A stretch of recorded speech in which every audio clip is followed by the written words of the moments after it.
আল্লাহর প্রতি গভীর বিশ্বাস, আল্লাহ ছাড়া কোনো মাবুদ নাই, রেহাই নাই হুজুর, এত বিশ্বাস আমার অন্তরে যা আপনার ওই পরিমাণ বিশ্বাস না। কিন্তু হজরের নামাজ পড়তে পারি না যে। আমি কইলাম মিয়া ভাই, আল্লাহর ভয় আর বিশ্বাস যদি থাকতো তাহলে তুমি ফজরে ঘুমিয়ে থাকতে পারতে না। তুমি মার্ডার কেসের আসামি, তোমার কানে খবর আছে যে রাত 4টের দিক পুলিশ আসতে পারে, তুমি কি ওই সময় আরামে ঘরে ঘুমাই থাকবা? ঘুমাইয়া? তুমি রাত 3টের আগেই ঘরের থেকে উঠে যে কোনো দিক পালাবা, মসজিদে গেলে পুলিশ ধরে না, সেই জায়গায় যে তুমি বসে থাকবা। তো তোমার পুলিশের উপরে বিশ্বাস আর ভয় আছে বিধায় তুমি রাত 4টের আগে 3টের সময় মসজিদে চলে যাও। আল্লাহর প্রতি বিশ্বাস আর ভয় থাকলে তুমি ফজরের সময় ঘুমাই থাকতে পারতে না। তুমি যে মুখী কও ভয় আছে আর বিশ্বাস আছে, এলো মৌখিক কথা, এটা অন্তরের কথা না। কতক্ষণ জান্নাত আছে এই লোভ যদি তোমার থাকতো তাহলে তুমি ফজরে ঘুমাই থাকতে পারতে না। কথা বলেন? তোমার যদি উপজেলা চেয়ারম্যান সাহেব বলে ভোর শীতের রাত্রে ভোর 5টায়, শেষ মাত্র ভোর হয়তো আর একটু পরে, ভোর 5টা শেষ রাত্রি সেহরির সময় শীতের রাত্রে যদি তুমি আমার কাছে আসো তাহলে তোমাকে 1 লক্ষ টাকা দেওয়া হবে। শর্ত হলো ওই রাত্রে আসার সময় তুমি গোসল করে আসবা, গার পানি গামছা দিয়ে মুছতে পারবা না, কোনো জ্যাকেট ম্যাকেট গায়ে দিয়ে আসতে পারবা না, গোসল করে বিল আড়ি খালি গায়ে হেঁটে আসলেই তোমার 1 লাখ টাকা দেওয়া হবে। বলেন তো কিডা ঘুমাবেন গোসল না করিয়ে? ওই বাড়ি না যায় বসে থাকবেন কেউ? উপজেলা চেয়ারম্যানের কাছে যাবেন, ও আমিও যাব সুযোগ পাইলে, কারণ 1 লাখ টাকা মাত্র। তারপরে ঠান্ডা লাগিয়ে গেলি 10,000 টাকার ওষুধই খালাম, তারপরে তো 90,000 টাকা থাকতেছে। উপজেলা চেয়ারম্যানের পর বিশ্বাস আছে আর তার এই কথার পর, তার ওই টাকার পর লোভ আছে, এইটা অন্তরে থাকার কারণে শেষ রাত্রি গোসল করে 1 লাখ টাকার জন্য লাইন দিয়ে দাঁড়ায় যাবা। ও দোস্ত, এটাই হলো তোমার প্রমাণ যে তোমার ঈমান নাই, বিশ্বাস নাই। এর জন্য তুমি নাকে তেল দিয়ে ফজরের সময় ঘুমায় থাকো, তুমি শেষ রাত্রে উঠতে পারো না। এটাই হলো প্রমাণ যে ঈমান আর তাকওয়া নাই। কথা বলেন ঠিক কি ঠিক না? আমি যদি ঈমান আর তাকওয়া আল্লাহকে দিতে পারি তাহলে আল্লাহ পাক আমার জন্য রহমত আর বরকত, শান্তির সমস্ত দরজা খুলে দেবে।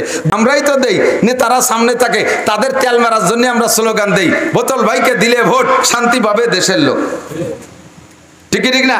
আমি নাম কই না, কারণ কার নাম কব আবার কোন নামে মিশে যাবে, সে আবার কোন জায়গায় দাঁড়ায় রয়েছে, হুজুর আসো। আমার আবার অ্যাটাক করে নাকি তা আল্লাহ জানে। আর এমনি তো বাড়ি এলো গোপালগঞ্জ, মহাবিপদ নিয়ে ঘুরতেছি। এমন খালি নাম পরিচয় দিতে, গোপালগঞ্জ পরিচয় দিতে আপাতত ভয় লাগতেছে। তো দোস্ত, শান্তির স্লোগান যারা দেশে তাদের পিছনে আমরাই তো নাচছি। ঠিক ঠিক না? অমুক ভাইকে দিলে ভোট, শান্তি পাবে দেশের লোক। এইভাবে কয়েকটা নির্বাচন চলে গেছে, তাদেরকে আমরা শান্তির লোভে তাদের পিছনে ঘুরে ঘুরে স্লোগান দিছি। এখন দেখি আমরা স্লোগান দিয়ে আমরা যার যার কায়দায় সেই জায়গায় আছি, যাদের ভোট দিলি শান্তি পাবো তারাই অশান্তিতে, মহা অশান্তিতে। রমজান আসার আগেই তারা সব এতেকাফে বসে গেছে, বলি না? সেই সমস্ত বাঘা বাঘা নেতাকে যদি বলতো ইমাম সাহেব, মসজিদের ইমাম সাহেব, রমজান মাসে স্যার এবার তো রমজানে এতেকাফ করার লোক পাচ্ছি না, আপনি মন্ত্রী মহোদয় একটু এতেকাফে বসেন 10 দিন, আপনি উপজেলা চেয়ারম্যান একটু 10 দিনের জন্য এতেকাফে বসেন, আপনি ইউনিয়ন চেয়ারম্যান যদি 10 দিনের জন্য একটু এতেকাফে বসেন, এতেকাফের কেউরে পাচ্ছি না, এটা সুন্নাতে মুআক্কাদা কিফায়া, যদি ছুটে যায় তাহলে তো সবাই গুনাহগার হব। আপনি গণপ্রতিনিধি, জনপ্রতিনিধি, নেতা, এটা আপনার উপরে দায়িত্ব, আগে এতেকাফে বসেন। তাহলে এই কথা বলার সাথে সাথে ইমাম সাহেবের চাকরি থাকবে না। ইমাম সাহেব ননসেন্স, তোমার কোনো কমন সেন্স নাই, তুমি আমাকে বলো এতেকাফ করতে, আমি যদি 10 দিন মসজিদে এতেকাফে বসে থাকি তাহলে আমার উম্মতের কি উপায় হবে? আমি একটা ওয়ার্ড মেম্বার, এই রমজান মাসে তাদের ত্রাণ দিতে হবে, তাদের ভিজিয়ে কার্ড দিতে হবে। আমি ইউনিয়ন চেয়ারম্যান, উম্মতের কত চিন্তা আমার মাথায়। আমি উপজেলা চেয়ারম্যান, গোটা উপজেলার দায়িত্ব আমার কাছে। আমি এমপি, আমার সিটের দায়িত্ব। আমি মন্ত্রী, মন্ত্রণালয়ের দায়িত্ব।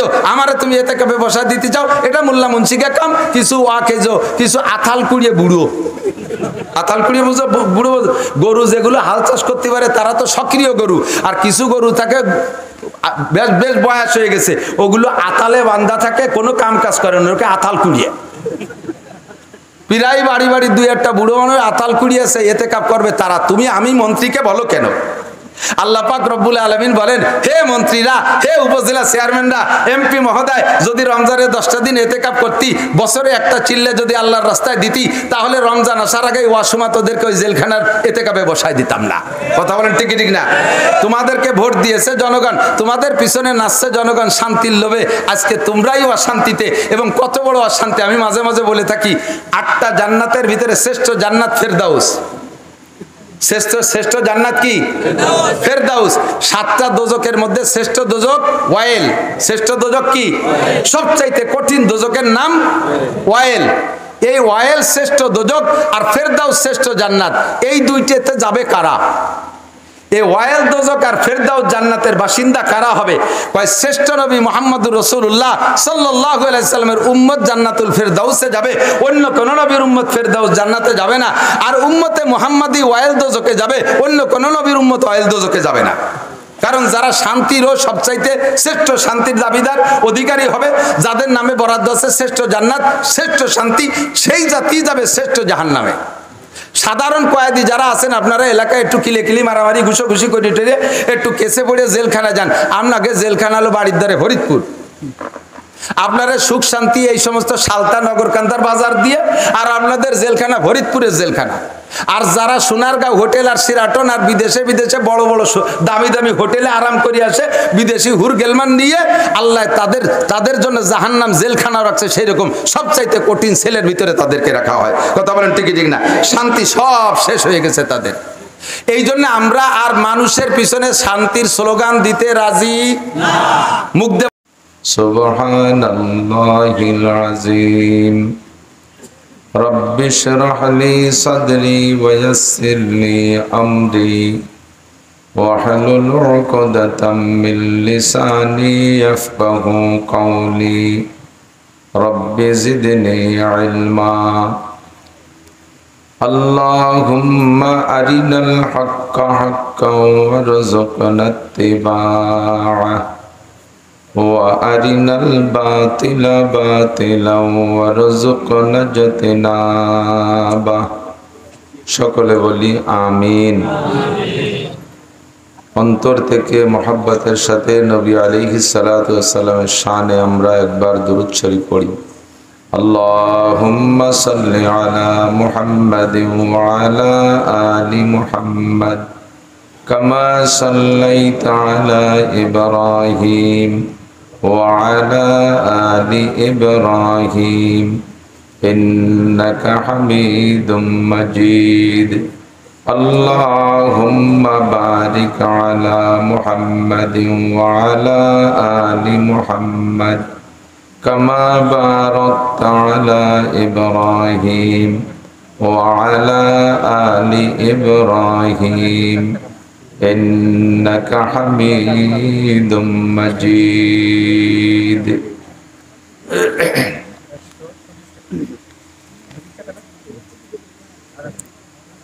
ঐতিহ্যবাহী তালিম উদ্দিন কওমিয়া মাদ্রাসা এতিমখানা ও যুব সমাজের উদ্যোগে আয়োজিত আলামিন ইসলাম মিশন কর্তৃক আয়োজিত বার্ষিক ওয়াজ মাহফিল মোল্লাবাড়ি সড়ক, সালতা, ফরিদপুর। অধ্যক্ষর মাহফিলের সম্মানিত সভাপতি, আমাদের সালথা বরঞ্চ বর্তমান বৃহত্তর ফরিদপুরের অন্যতম মুরব্বী বাহিদ্য মাদ্রাসার শাইখুল হাদিস ও মোহতামিম সাহেব হুজুর হাফিজাহুল্লাহ, এই অঞ্চলের অনেক অনেক উলামায়ে কেরাম, আয়েম্মায়ে মাসাজিদ, মাদ্রাসার আজিজ আমতোলাবা, প্রাণপ্রিয় দেশবাসী, আল্লাহ রব্বুল আলামিনের শাহী দরবারে আমরা শুকর আদায় করে নেই। আরবিতে মাসটির নাম রবিউল আউয়াল, জানা আছে আপনাদের? রবিউল আউয়াল মাস শুনেই আমরা বড় আনন্দিত। এ মাসে বিশ্ব নবী মুহাম্মদুর রাসূলুল্লাহ সাল্লাল্লাহু আলাইহি ওয়াসাল্লাম দুনিয়ায় এসে আমাদেরকে ধন্য করেছিলেন। আবার সাথে সাথে বড় দুঃখ পাই, এ মাসেই নবী আলাইহিস সালাতু ওয়াস সালাম 63 বছর হায়াত সমাপ্ত করে আল্লাহ পাকের ডাকে সাড়া দিয়ে আমাদেরকে এতিম করে রেখে চলে গিয়েছিলেন। কাজেই রবিউল আউয়াল মাস আনন্দেরও মাস, আবার শোকেরও মাস। আনন্দ শোক বিজড়িত রবিউল আউয়াল মাসের বিশেষ সময় এ বর্ষা বাদলের মৌসুমে এলাকার হাজারো লাখো মানুষের মধ্য থেকে আল্লাহ পাক বাছাই ছাঁটাই করে আমাদেরকে মনোনীত করেছেন সাময়িক জান্নাতের বাগানে বসার জন্য। সকলে শুকর আদায় করি আলহামদুলিল্লাহ। একেবারে অন্তর থেকে, দিল থেকে সাহেবে দিল বাহিদদের হুজুর দামাত বরকাতুল আলিয়া মুরব্বিয়ানা নসিহাত আমাদেরকে করেছেন। আপনারা এখানে বসে লক্ষ্য করেছেন কিনা আমি জানি না, আমি ঘরে বসে হুজুরের সব বয়ান শুনেছি। মানব জীবন গড়তে যে জরুরি কথাগুলো লাগে হুজুর ধীরে ধীরে ধীরে ধীরে সব কথাগুলো বলেছেন।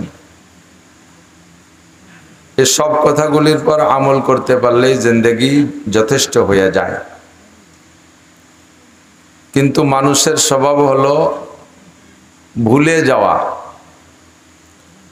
আরবিতে বলে আউয়ালুন নাসে আউয়ালু নাসিন, মানব কুলের প্রথম মানুষটা আদম আলাইহিস সালাতু ওয়াস সালাম। সমস্ত মানুষের প্রোডাকশন শুরু হয়েছে যে মানুষটার থেকে, সেই মানুষটার নাম কি? আদম আলাইহিস সালাতু ওয়াস সালাম। আমরা তো এই বিশ্বাসে বিশ্বাসী নাকি বলেন? নাকি ডারউইনের বিশ্বাসে বিশ্বাসী? বান্দরের থেকে মানুষ হওয়া এ কত বড় অসমীচীন একটা কথা, অসামঞ্জস্য একটা কথা, অমানবিক একটা কথা। সে একজন বিজ্ঞানী হইয়া এই কথা উপস্থাপন করলো, তার গবেষণায় বেরোয় আসলো, আর হাজারো লাখো শিক্ষিত পণ্ডিতরা সে কথা মেনে নিল। এরা কেমন শিক্ষিত, কেমন বিজ্ঞানী না অজ্ঞানী আল্লাহই ভালো জানে। আমরা কত বান্দর দেখি, চরমুগুরে গেলে তো বান্দরের অভাব নাই, সুন্দরবন গেলে তো সারা সুন্দরবন জুড়ে বান্দরের আড্ডা। চিড়িয়াখানার মধ্যে কত বান্দর দেখলাম, জীবনে একটা বান্দরের ল্যাস পড়িয়া সোজা হইয়া সে মানুষ হয়ে গেল তা তো দেখলাম না। আর ডারউইনের আব্বা সে বলে বান্দরের চেয়ে মানুষ হয়ে গেছে। আল্লাহ হেফাজত করুক এই কুবুদ্ধি থেকে, সবাই বলে আমিন। ইয়া আইয়ুহান নাসুত্তাকু রাব্বাকুমুল্লাযী খালাকাকুম মিন নাফসিন ওয়াহিদা। কুরআনে কারীমের মতো সত্য সংবাদদাতা আর কোনো পাঠ্যপুস্তক হতে পারে না। আসমানি কালাম, দুনিয়ার কাফের মুশরিকরা কোরআনকে বিকৃত করার জন্য শত চেষ্টা চালাইতেছে, কিন্তু একটা হরফ পরিবর্ধন করতে সক্ষম হয় নাই। অস্বীকার করারও কায়দা নাই, উপায় নাই। এমনি বিশ্বাস করে না, মানে না, সেটা ভিন্ন জিনিস। বাকি এর এগেনস্টে আর একটা কিতাব সমখুটি লিখে দেওয়ার যোগ্যতাওয়ালা কোনো বিজ্ঞানী, কোনো শিক্ষিত পণ্ডিত জগতে নাই, আসে নাই। তো সেই কোরআনে কারিমে আল্লাহ পাক বলেন, হে দুনিয়ার মানুষ, ইত্তাকুল্লাহ, আল্লাহকে ভয় করো। ইয়া আইয়ুহান নাসুত্তাকু রাব্বাকুম, তোমাদের রবকে ভয় পাও। আল্লাযী খালাকা, যুবকরা আমার দিক কেউ নড়াচড়া করবে না, এটা একটা class, regular class school college মাদ্রাসায় হয়, আর আমাদের বাংলাদেশে সিজনালি ক্লাস হয় ওয়াজের মাঠে। সেখানে ক্লাস হয়, মাঝে মাঝে পরীক্ষা হয়, ছাত্রদের যোগ্যতা যাচাই বাছাই করে কেউকে প্রমোশন দেয়, উপরের ক্লাসে উঠাই দেয়, ফেল করা কয়টারে আবার রেখে দেয়। কিন্তু আমার এই ক্লাসে কোনো পরীক্ষা নিরীক্ষা না থাকার কারণে ছাত্রদের কোনো উন্নতি অগ্রগতি দেখতেছি না। খেয়াল দিয়ে শোনেও না, যতটুক মনে চায় শোনে, মনে না চাইলে শোনে না। খেয়াল করে শুনতে হবে। পরীক্ষা না নিলেও আমরা পরীক্ষা না নেই, আল্লাহর কাছে পরীক্ষা দেওয়া লাগবে কি লাগবে না? এই সময়েরও পরীক্ষা দেওয়া লাগবে। লা তাজুলু কদামা ইবনে আদম ইয়াউমাল কিয়ামাতি হাত্তা ইউসালা আন আরবা আন উমরিহি ফিমা আপনা। আল্লাহর কসম, বিশ্বনবীর কথা সত্য, 4টি প্রশ্নের জবাব না দিয়া আল্লাহর সামনে দিয়ে এক কদমও বাড়া যাবে না। এ কথা বহুবার শুনেছেন, আমি কতবার বলি, এরকম পরিস্থিতি এসে গেলে বলি। চারটি প্রশ্নের জবাব না দিয়ে এক পাও সামনে বাড়ানোর সুযোগ হবে আল্লাহর চেকপোস্টে চারটে প্রশ্ন হবেই হবে। এক নম্বর প্রশ্ন হলো আন উমরিহি ফিমা আফনা, তোমার গোটা জীবন কোথায় কাটাইছো একটু বলে যাও। সারা জীবনের হিসাব দিতে হবে। আজকে এখানে বসছেন, আমাকেও হিসাব দেওয়া লাগবে। তুমি এই 200-500 মানুষকে বসায় রাখছো, কি শিখেছো একটু কইয়ে যাও আমার কাছে। আপনাদেরকে জিজ্ঞাসা করা হবে, মৌলানা নাসির সাহেবরে খাওয়াই দেওয়া ইয়া মাথায় মুথায় নিয়ে আসছো, ডাটে সাথে বসাইছো, প্রধান বক্তার দায়িত্ব তাকে দেছো, সে বয়ান করছে, তুমি সেখান থেকে কি নিয়ে আসছো আপনাকেও জিজ্ঞাসার কিন্তু জবাব দেওয়া লাগবে, অবশ্যই লাগবে। কাজে এই সময়টা নষ্ট না করি। বহু সময় নষ্ট করি চায়ের স্টলে, অনেক সময় নষ্ট করি আজে বাজে গল্প গুজবে। আজকের এই সময়টা নষ্ট না হয়ে যাক, প্রত্যেকটা কথা মনে রাখবো তো ইনশাআল্লাহ। অনেকক্ষণ কষ্ট দেব না, পাশার নিচে হয়তো জায়গা নরম ভিজে যাচ্ছে, কষ্ট হবে, বেশিক্ষণ কষ্ট দেব না। অল্পক্ষণ ঘন্টাখানিকের ভিতরে যা সেই কথাগুলো বাড়ি নিয়ে যাওয়ার চেষ্টা করব, জীবনের সাথে রাখার চেষ্টা করব। রাজি আছি তো ইনশাআল্লাহ।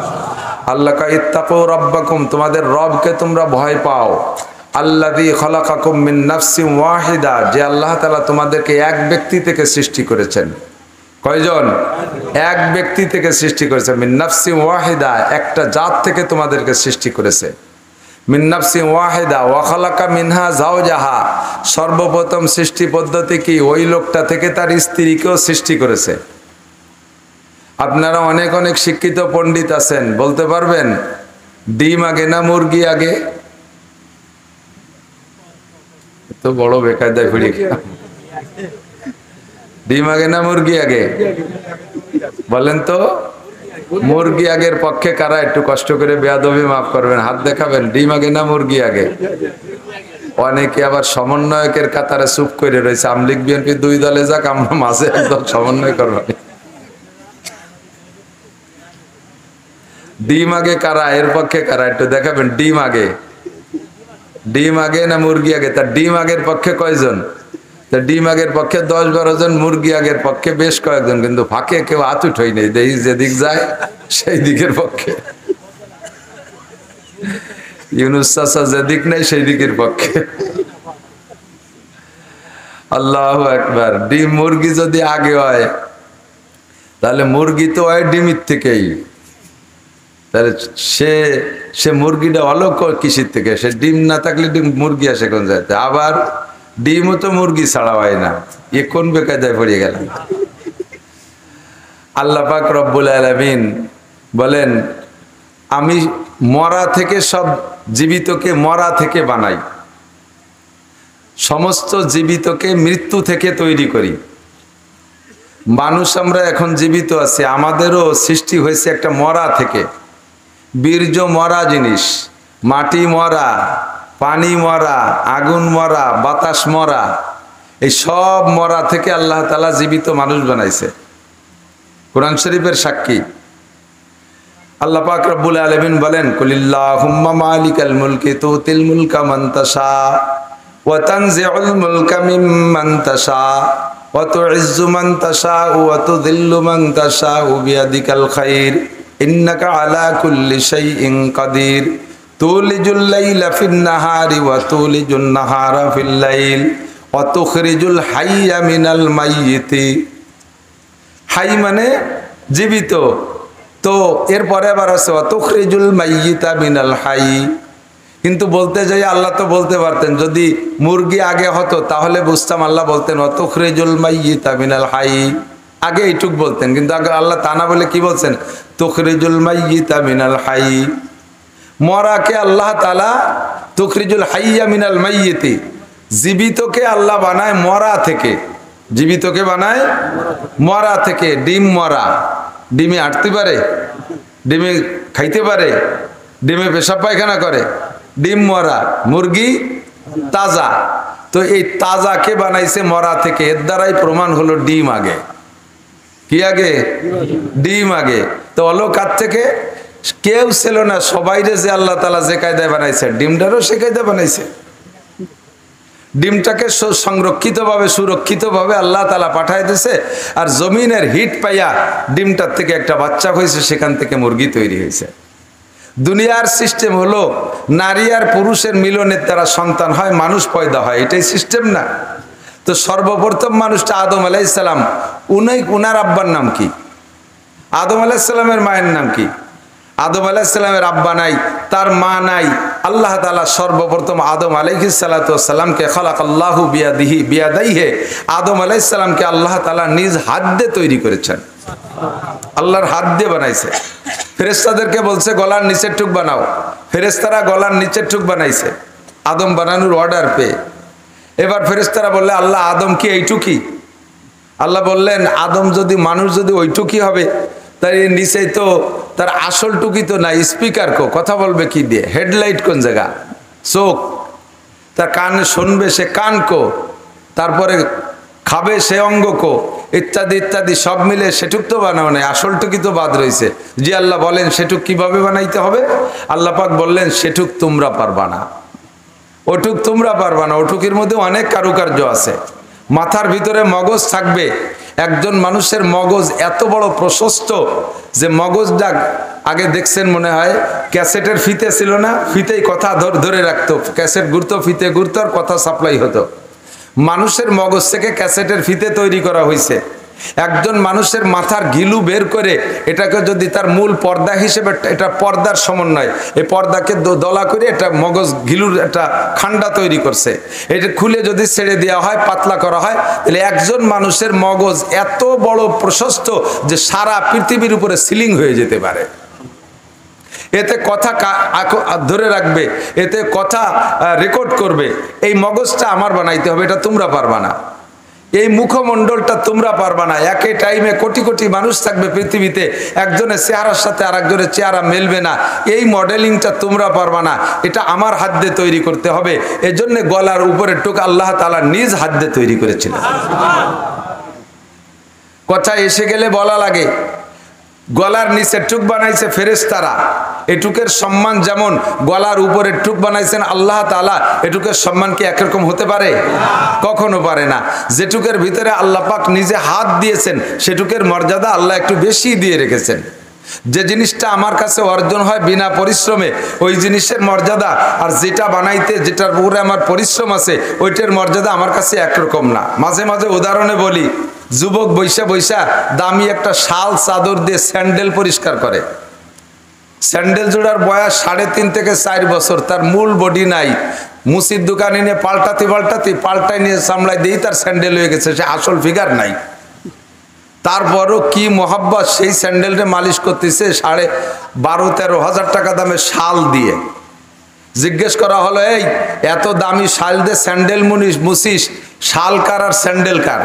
কয় যে স্যান্ডেল জোড়া হলো আমি ব্যান চালাই অনেক কষ্ট করিয়া, বহুত কষ্ট করে পয়সা বাঁচায় রেখে তাই দিয়ে আমি স্যান্ডেল কিনছি, আর শাল আলো দেশে আমার শ্বশুর, শাল দেশে শ্বশুর, শ্বশুরের টাকার কিনা শালের প্রতি মায়া নাই বিদায় নিজের কিনা স্যান্ডেলের উপরে মায়া আছে, সেই 12,000 টাকা দামে শাল দিয়ে স্যান্ডেল মোছে, কারণ এটা নিজের টাকার স্যান্ডেল, এর প্রতি মায়া একটু বেশি।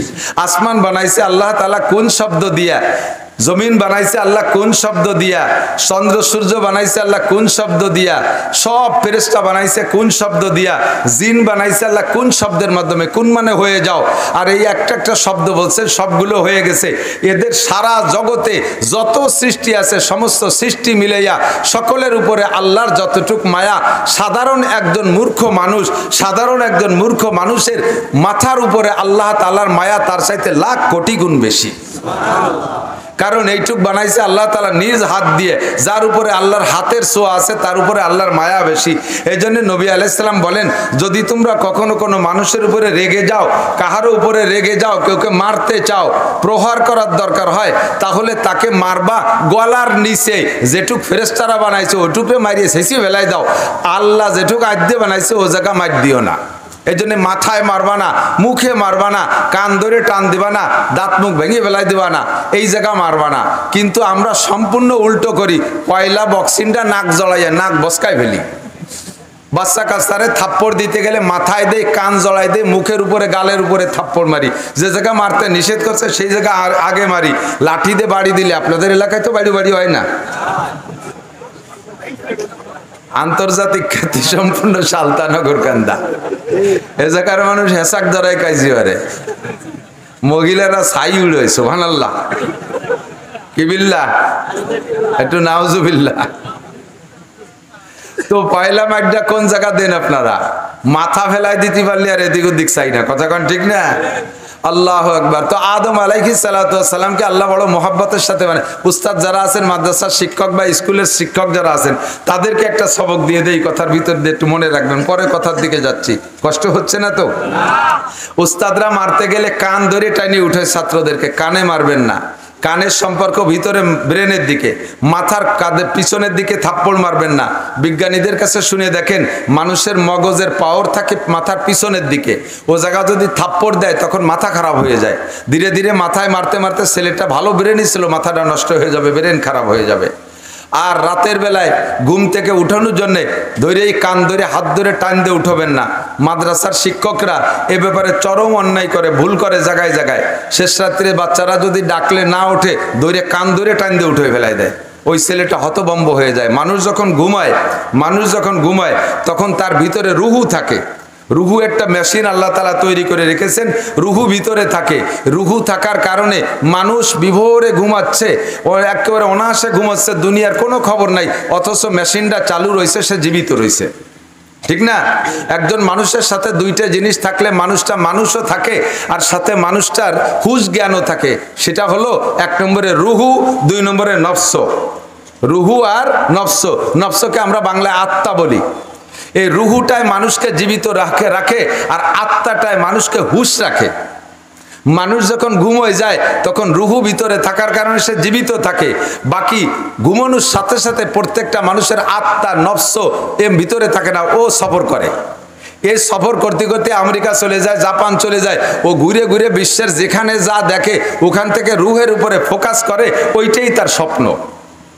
ছেলেটা রয়েছে বিছানে ঘুমাইয়া, স্বপ্নে চলে গেছে আমেরিকা, জো বাইডেনের মাইয়ে বিয়ে করে ও জায়গা ঘর সংসার করে 4-5টা ছেলে মেয়ে হয়ে গেছে। লাইফ দিয়ে উঠে দেখে যে দাফা দাবি হতে হতে খেতা ছিঁড়ে ফেলাইছে। ও ছেলে তো বিছানেই আছে, ওর বডি এখানে আছে, রুহ এখানে, ওর নফস আর আত্মা উড়িয়ে চলে গেছে আমেরিকা, যে এত কিছু করে তারপরে সকালে বেলা ওঠার আগে বাড়ি ফিরে আসছে। নফস যতক্ষণ পর্যন্ত রুহের সাথে সেট না হয় অতক্ষণ পর্যন্ত মানুষ হুশ হয় না। দেখবেন ছোট বাচ্চা যারা রাতের বেলা আপনারা উঠাইয়া পেশাব করেন না, ছোট বাচ্চাদেরকে উঠে বিছানে পেশাব করাবেতে পেশাব করেন না, ওরে বাইরে নিয়ে ধরছেন, ওর রুহু আছে, রুহুর কাজ রুহুতে করছে, প্যান্ট খুলে দিয়েছেন, পেশাব করছে, এরপর এনে শোয়াই দিয়েছেন। সকালবেলা জিজ্ঞেস করবেন যে তোরে যে উঠাইয়া ওই জায়গা পেশাব করাছে, তোর কি মনে আছে? কয় আমি কোনো সময় উঠি নেই। ও জানেই না, ওরা আত্মা এসে রুহের সাথে সেট হয়ে পারে নাই বিদায় রুহুর কাজ রুহুতে করছে, কিন্তু সে তা টের পায় নাই। এ কথা থেকে আমি বলতে চাই, বাচ্চারা যখন ঘুমায় তখন তাদেরকে ঘুম থেকে উঠানোর জন্য আচানক হাত ধরে টান দিয়ে উঠবেন না, ঠ্যাং ধরে টান দিয়ে উঠবেন না, কান ধরে টান দিয়ে উঠবেন না, চুল ধরে টান দিয়ে উঠবেন না। ওর আত্মা এসে রুহের সাথে সেট হয়ে পারে না, তখন দেখবেন এরকম করে ঢালুমালু করে হতভম্ব হয়ে যায়, ও দিককানা হয়ে যায়, দিঘারা হয়ে যায়। দেখছেন না এরকম? দেখছেন না? মাদ্রাসার শিক্ষক গভীর রাত্রে ছেলেদেরকে উঠায়, ডেস্কের উপরে লাঠি দিয়ে ঠাস ঠাস করে বাড়ি মারে। রুহুতে এই বাড়িটা শুনে লাফ দিয়ে উঠে গেছে, নফস আসে, আত্মা আসে, ওর সাথে সেট হয়ে পারে না। ওই অবস্থায় ছেলেটা যাইয়া অনেক সময় পেশাবখানায় যে পেশাব করতে যে সে জায়গা ঘুমায়ও থাকে, ও জায়গা ঘুমাই রয়েছে, ওরা আত্মা এসে সেট হয় নাই। এভাবে বারবার করতে করতে ওর ব্রেন খারাপ হয়ে যায়। তারপরে কেন আমি মাদ্রাসায় পড়বো না, আমার মাথায় ধরে না, পারি না, শেষ রাত্রি উঠে আমার ঘুম পড়ে না, ইত্যাদি করে ছেলেটা নষ্ট হয়ে যায়। এই ছেলেদেরকে উঠানোর পদ্ধতি সিদ্দিকা আয়েশা রাদিয়াল্লাহু তাআলার হাদিস থেকে নিয়ে আসছি। সিদ্দিকা আয়েশা বলেন, নবী আলাইহিস সালাতু ওয়াসসালাম আর আমি যখন রাত্রে এক রুমে ঘুমাইতাম, ছোট্ট রুম, আমরা একজনে উঠে, দুইজন যদি উঠে একজনে নামাজে দাঁড়াইতো রুমের ভিতরে, তাহলে আর একজনের গায়ে পা লাগতো, সিজদার ধাক্কা লাগতো, এত চাপা রুমের মধ্যে আমি আর হুজুর ঘুমাইতাম। হুজুরের সব স্ত্রীদের রুম এরকম ছিল। তো হুজুর গভীর রাত্রে উঠতেন, শেষ রাত্রে উঠে হুজুর অজু করতে যাওয়ার আগে আমাকে ডাকতেন। আয়েশাকে হুজুর অত্যন্ত ভালোবাসতেন, ভালোবাসার টানে আয়েশাকে পুরো আয়েশা না বলে আইস করে ডাকতেন। আইস মানে আরাম, মোহাব্বতের টানে হুজুর আইস করে ডাকতেন, ইয়া আইস করে ডাকতেন। আমি কানে শব্দ শুনতাম কিন্তু আমি সজাগ হতাম না। ছোট মানুষ ছিলাম, উড়ামুড়া হুজুর বলছে না, খেয়াল করছেন নাকি জানি না, আয়েশা এত ছোটবেলায় হুজুরের ঘরে স্ত্রী হিসেবে গেছেন যে অল্প বয়সের কারণে আয়েশা রুটি বানাবে বিদায় আটা সেনতে সেনতে আটার মধ্যে হাত দিয়ে ওই অবস্থায় কাইতে ঘুমাই গেছে। সে আটা দিয়ে রুটিও বানাই নেই, সেনা টেনা শেষ, ওই অবস্থায় কাইতে ঘুমাই গেছে। আরো মজার বিষয় যে আটা হাতের মধ্যে রয়েছে, উনি ঘুমাই রয়েছে, ছাগলে আটাটুক খেয়ে গেছে, তাও টের পাইনি। ছোটদের ঘুমের যে অবস্থা। তো শেষ রাত্রি আমার ঘুমের প্রভাবে আমি এরকম ঘুমাই থাকতাম, হুজুর আমারে ডাকতে উঠতাম না। বিশ্ব নবী রহমতে আলম, গোটা মানব জাতির উস্তাদ, সর্বক্ষেত্রের উস্তাদ, সর্বক্ষেত্রের উস্তাদ, আমাকে হুজুর রাত্রে শেষ রাত্রে উঠাইতেন কিভাবে, অজু বানাইয়া আইসা আবারও ডাকতেন, তাও উঠতাম না। একটু হাতে যে পানি থাকতো অজুর পানি, এ আমার চোখের উপরে মুখের উপরে চটকা মারতেন। হালকা হালকা ঠান্ডা পানির প্রভাবে আমি অনেকদিন উঠে যেতাম। আবার কোনো কোনো দিন যদি এভাবে আমি নাও উঠতাম, তাহলে হুজুর আঙ্গুলে পানি নিয়ে আমার দুই চোখের কেনিতে 2 ফোঁটা পানি ছেড়ে দিতেন। হালকা হালকা করে মৃদু মৃদু করে আমার মাথা মালিশ করতেন, আর ধীরে ধীরে ডাকতেন, ইয়া আইস কুমি বিইذনিল্লাহ, ও আয়েশা তুমি ওঠো, তুমি ওঠো, ওযু বানাও, নামাজ পড়ো, তাহাজ্জুদ পড়ো। আল্লাহ পাক রব্বুল আলামিন ডাকতেছেন, আলা মুস্তাগফিরিন ফাগফির আলা, আলা মুস্তারজিকিন ফারজুকা, আলা মুস্তাশফিন ফাওয়াফিয়া। কে আসো অভাবী আমার কাছে চাও, কে আসো গুনাহগার ক্ষমা চাও, কে আসো রোগী আমার কাছে শিফা চাও। ডাক্তাররা ঔষধ ছাড়া চিকিৎসা করতে পারে না, অপারেশন ছাড়া চিকিৎসা করতে পারে না। আমি শুধু কোন শব্দ বলবো তোমার অভাব চলে যাবে, আমি কোন শব্দ বলবো তুমি সুস্থ হয়ে যাবা, আমি তোমাকে রিজিকের ফয়সালা করব। ও আয়েশা, আল্লাহ ডাকতেছে, তুমি একটু ওঠো। এভাবে নবী আমাকে মিষ্টি ভাবে ডেকে ডেকে উঠাইতেন। তো নবী আলাইহিস সালাতু ওয়াস সালাম হলো লাকাদ কানা লাকুম ফি রাসূলিল্লাহি উসওয়াতুন হাসানা। গোটা মানব জাতির মধ্যে বিশ্ব নবী মুহাম্মদুর রাসূলুল্লাহ সাল্লাল্লাহু আলাইহি সাল্লামের মধ্যে, হুজুর আলাইহিস সালামের মধ্যে রয়েছে মানব জাতির উত্তম আদর্শ। ঘুম থেকে কিভাবে উঠাতে হবে মানুষকে, সে শিক্ষা আমার নবী দিয়েছেন। ঠিক ঠিক না? আমরা বাচ্চাদেরকে এভাবে ঘুম থেকে উঠাবো, উস্তাদরা এভাবে ঘুম থেকে উঠাবো। সরে চলে আসছি বেশ খানিক দূর। যে কথা বলতে চাইছি, সমস্ত মানুষের মধ্যে সর্বপ্রথম মানুষটা কে? আদম আলাইহিস সালাম। একটু বলেন কে? গভীর বিশ্বাস রাখেন, আমাদের আদি পিতার নাম কি? আদম আলাইহিস সালাম। উনার আব্বা মানাই, উনাকে আল্লাহ তাআলা নিজ হাতে বড় মহব্বতের সাথে বানাইছে, গলার উপর টুক মহব্বতের সাথে বানাইছে, যার কারণে গলার উপরের টুকের সাথে যে কেমন আচরণ করতে হবে তার 2টা কথা আমি বললাম। এবার উনি ঘুমিয়ে আছেন জান্নাতের ভিতরে, জান্নাতের মধ্যে ঘুমিয়ে রয়েছে। ঘুমানোর আগে তো একা একা, কিছুক্ষণ একা একা, একা একা জীবিত মানুষটা ঘুরতেছে। ফেরেশতারা ফেরেশতাদের কায়দায়, হুররা হুরদের কায়দায়, তারপরে গেলমানরা গেলমানদের কায়দায়, প্রত্যেকে যার যার কায়দায় সেই ঘোরাফেরা করতেছে। উনার সাথে তেমন কেউ কোনো সম্পর্ক করে না, মানুষের সাথে না মানুষের সম্পর্ক। কথা বলেন ঠিক না? মানুষ ছাড়া অন্য প্রাণীর সাথে আপনার যত ভালোবাসা হোক, তার সাথে কি কোনো সামাজিকতা চলে? কিছুই চলে না। একা একা ভালো লাগতেছে না, এই ভালো না লাগার ভিতরে উনি ঘুমাই গেছে। দুপুরবেলা ঘুমাই গেছে, ঘুমের পরে আসরের আগে ঘুম থেকে উঠছে, টাইম হিসেবে, জান্নাতের টাইম হিসেবে আসরের আগে ঘুমের থেকে উঠে দেখে বাম পাশে একটা মানুষ বসা, বাম পাশে একটা মানুষ বসা। মানুষটাকে আল্লাহ তাআলা এমন রূপসী বানাইছে, মানুষটা মহিলা, এই মহিলাটাকে আল্লাহ এমন রূপসী বানাইছে, আদম আলাইহিস সালাম উঠেই দেখে ফার্স্ট নজরে তার প্রতি মহব্বত তৈরি হয়ে গেছে, তার দিকে নজর চলে গেছে। বিশেষ বিশেষ কিছু অঙ্গের দিকে খাস নজর চলে যাচ্ছে, সেদিকে আকৃষ্ট হয়ে যাচ্ছে। আর মনের থেকে কেমন যেন টান আসছে যে তার সাথে একটু সাক্ষাৎ করি, তার গায়ে একটু হাত দেই, তার হাতটা একটু ধরি, এমন একটা আকর্ষণ তৈরি হয়ে উনি সেদিকে অগ্রসর হচ্ছেন। আল্লাহ পাক রব্বুল আলামিন জিবরিল আলাইহিস সালামকে পাঠায় দিয়েছে, জিবরাইল তুমি যে আদমকে বলো, ওইটা তোমার ব্যবহার সামগ্রী, ওইটা তোমার বড় মহব্বতের, ওইটা তোমার চিরসঙ্গিনী, তবে তার সাথে তোমার শারীরিক দৈহিক সম্পর্ক করতে হলে তার একটা হক আছে, হকটা আদায় করতে হবে। বলেন জিবরিল আলাইহিস সালামকে পাঠাইছে, জিবরাইল যে আদম আলাইহিস সালামকে বলছেন এইটা তোমার ব্যবহারের জন্যই আল্লাহ তাআলা সৃষ্টি করেছে, তবে তার হক আছে, ওই হকটা আদায় না করা পর্যন্ত তার গায়ে হাত দেবা না। কয় তার কি হক? কয় তার ইজ্জতের একটা হক আছে, তার শরীরের একটা হক আছে, সেই হকটা আদায় করবা। কয় হক কি? কয় যে এই হক আদায় করতে হবে তোমাকে 10 বার বিশ্ব নবী মুহাম্মদুর রাসূলুল্লাহ সাল্লাল্লাহু আলাইহি ওয়াসাল্লাম লাউলাহু মা খালাকাল আফলাকা খালিকুহা লাউলাহু মা খারাজাল ইনসানু মিন আদামি, যেই নবীটাকে না বানাইলে, যেই নবীকে বানানোর সিদ্ধান্ত আল্লাহ না নিলে তুমি আদমকে আল্লাহ বানাইতো না, তুমি আদমকে আল্লাহ তাআলা বানাইতেন না। সেই নবী মুহাম্মদুর রাসূলুল্লাহ সাল্লাল্লাহু আলাইহি ওয়াসাল্লাম তার নামে তুমি 10 বার দুরূদ শরীফ পড়লে এই মহিলার দেনমোহরের হক আদায় হয়ে যাবে। আদম আলাইহিস সালাতু ওয়াস সালাম 10 বার দুরূদ শরীফ পড়লেন। হযরত হাওয়া আলাইহিস সালামের দেনমোহরে, জান্নাতের মধ্যে তো টাকা পয়সা লেনদেনের দরকার নেই, 10 বার দেনমোহর দুরূদ শরীফ পড়ছেন আর দেনমোহর আদায় হয়ে গেছে। এরপরে তার সাথে তো স্বাভাবিক হয়ে গেলেন। এই মহিলাটাকে বানাইলেন কাত থেকে? আদম আলাইহিস সালাম হাওয়া আলাইহিস সালামের বাপও না, হাওয়া আলাইহিস সালামের মাও নাই। বানাইছেন কোন জায়গা? কুরআন শরীফে আছে মিন জিলাহিল আইসার, বাম পাশের হাড্ডি থেকে। আপনার বাম পা জোড়ে হাড় আছে না? কিসসা বহুত শুনেছেন, এসে গেছে একটু বলে যাচ্ছি। আপনার দুই পাশের হাড় আছে, দেখবেন রিকশার ছটার মতো আছে না এরকম? জীবনে তো গুনিয়ে দেওয়ার সুযোগ পাই নাই। মোটা যারা তারা তো হাতেই নাগল পায় না, আমার মতো শূন্য মানুষ আমি টের পাই। হাত দিলে চটাগুলো হাতে বাঁধে। তো ডাইন পাশের চাইতে বাম পাশে একখান চটা কম আছে। ওই একখান চটা খুলে নিয়ে হাওয়া আলাইহিস সালামকে বানাইছে। আল্লাহু আকবার। ওই চটাখানো জিন্দা না, ওই চটাখানো মরা। চটাখান কি? আদম আলাইহিস সালামরে বানাইছে আগুন পানি মাটি বাতাস দিয়ে, চারটে পদার্থে মরা। মরা থেকে আদম আলাইহিস সালামকে বানাইছে। আর সেই মরার ভিতরের একটা হাড়ও মরা, সেই মরা হাড়ের থেকে হাওয়া আলাইহিস সালামকে বানাইছে এবং বাম পাশের থেকে নিয়ে বানাইছে। শরীরের অঙ্গ থেকে বানানোর কারণে আমার অঙ্গের প্রতি যেমন আমার একটা মহব্বত আর ভালোবাসা আছে, আর একজনের অঙ্গের প্রতি এই ভালোবাসাটা আমার হয় না। আপনার হাত কেটে গেলে আমার কিচ্ছু আসে যায় না, আমার শরীরে একটু চামড়া খুলে গেলে আমার খুব কষ্ট হয়।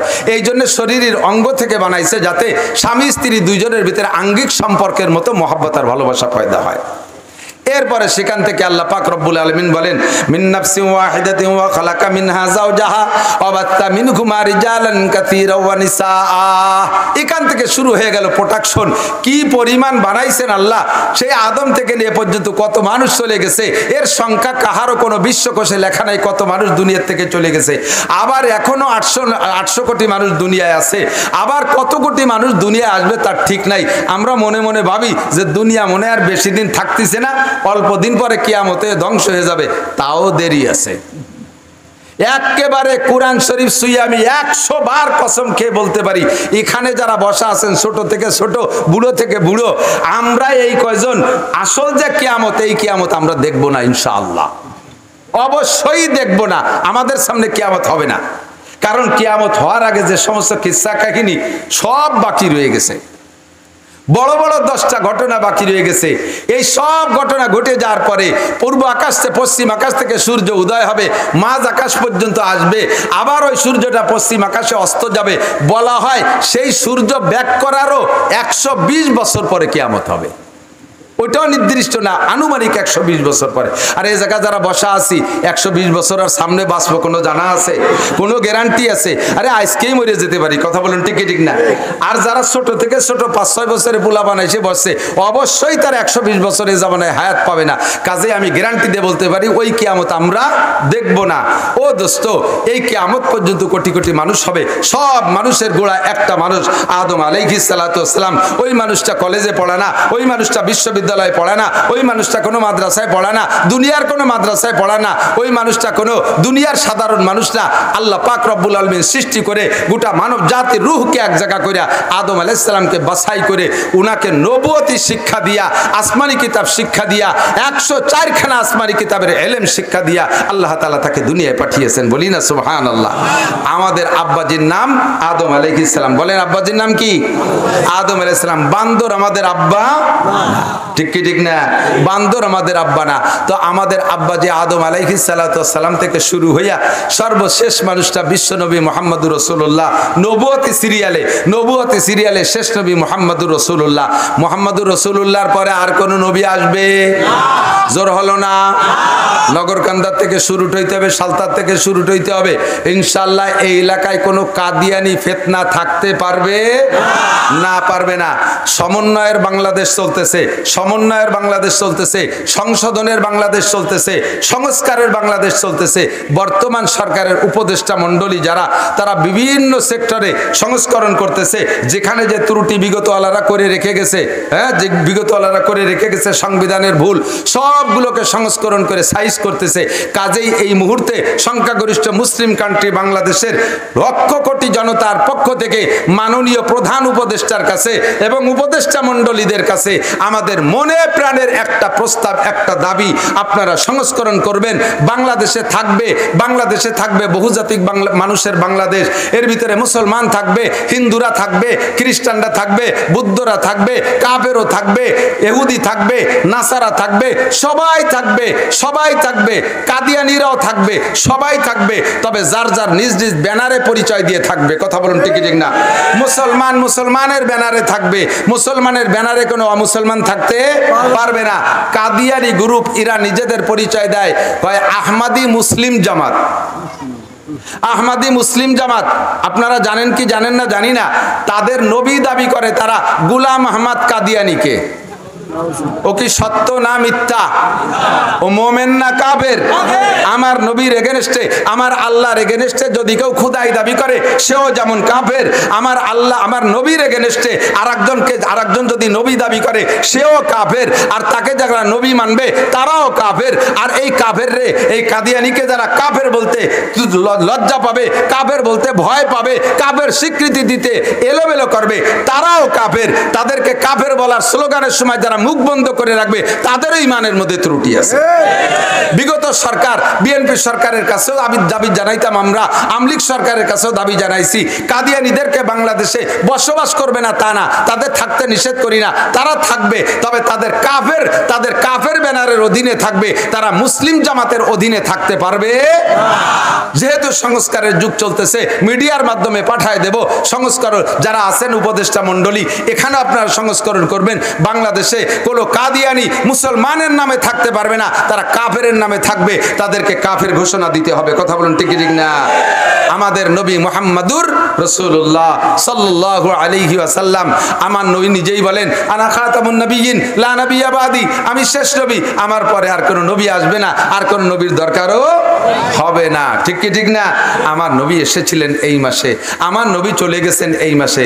আসছিলেন নবী 63 বছর আগে, চলে গেছেন 63 বছর আগে। একটু ঠান্ডা মাথায় বুঝে নিতে হবে দুইটা কথা। এ কথার পরে আমি আলোচনার দিকে চলে যাব। দুইটা কথা বুঝে নিতে হবে, যেহেতু মাসের পর তাকা যায়।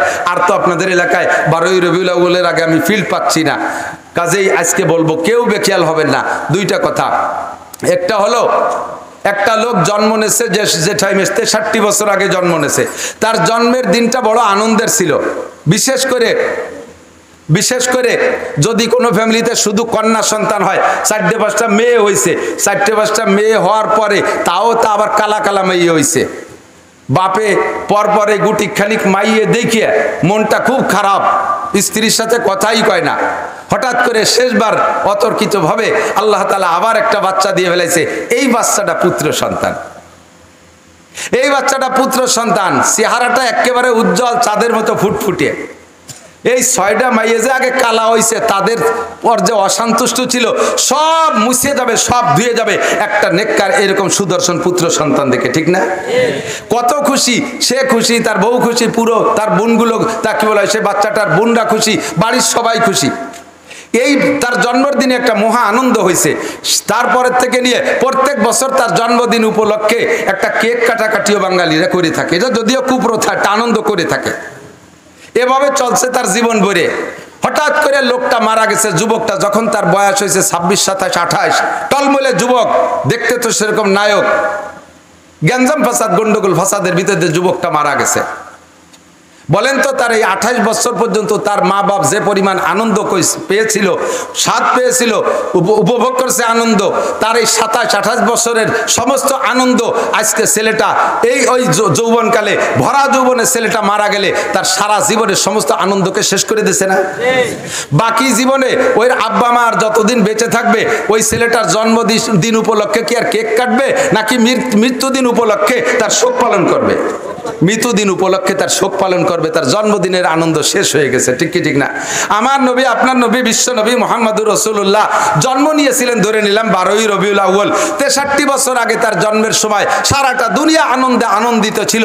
কিন্তু 63 বছর পরে আইসা যখন সাহাবায়ে কিরামদেরকে এতিম করে রেখে নবী 12ই রবিউল আউয়াল চলে গেছে, দুনিয়ার থেকে বিদায় নিয়েছেন, এখন কি নবীর জন্মদিনের আনন্দ অন্তরে থাকবে, নাকি মৃত্যুদিন উপলক্ষে শোক থাকবে?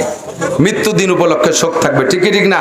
12ই রবিউল আউয়াল, কাজেই সমস্ত মুসলমানদের আনন্দের দিন নয়, আনন্দের দিন চলে গেছে আগে, এটা আমাদের শোকের দিন। শোকের দিনটা আমরা শোক পালন করব। সেই শোকের পরিবর্তে ইহুদ নাসারারা কুচক্র করে আমাদের ভিতরে সেই দিনটাকে 12ই রবিউল আউয়াল এক শ্রেণী মানুষের মাধ্যমে নবীর জন্মদিবস উপলক্ষ তৈরি করে আমাদের শোককে অন্তর থেকে দূর করে দেয়, সেটাকে আনন্দ উদযাপন করায়, ঈদে মিলাদুন নবী হিসেবে আমাদেরকে দিয়ে উদযাপন করায়।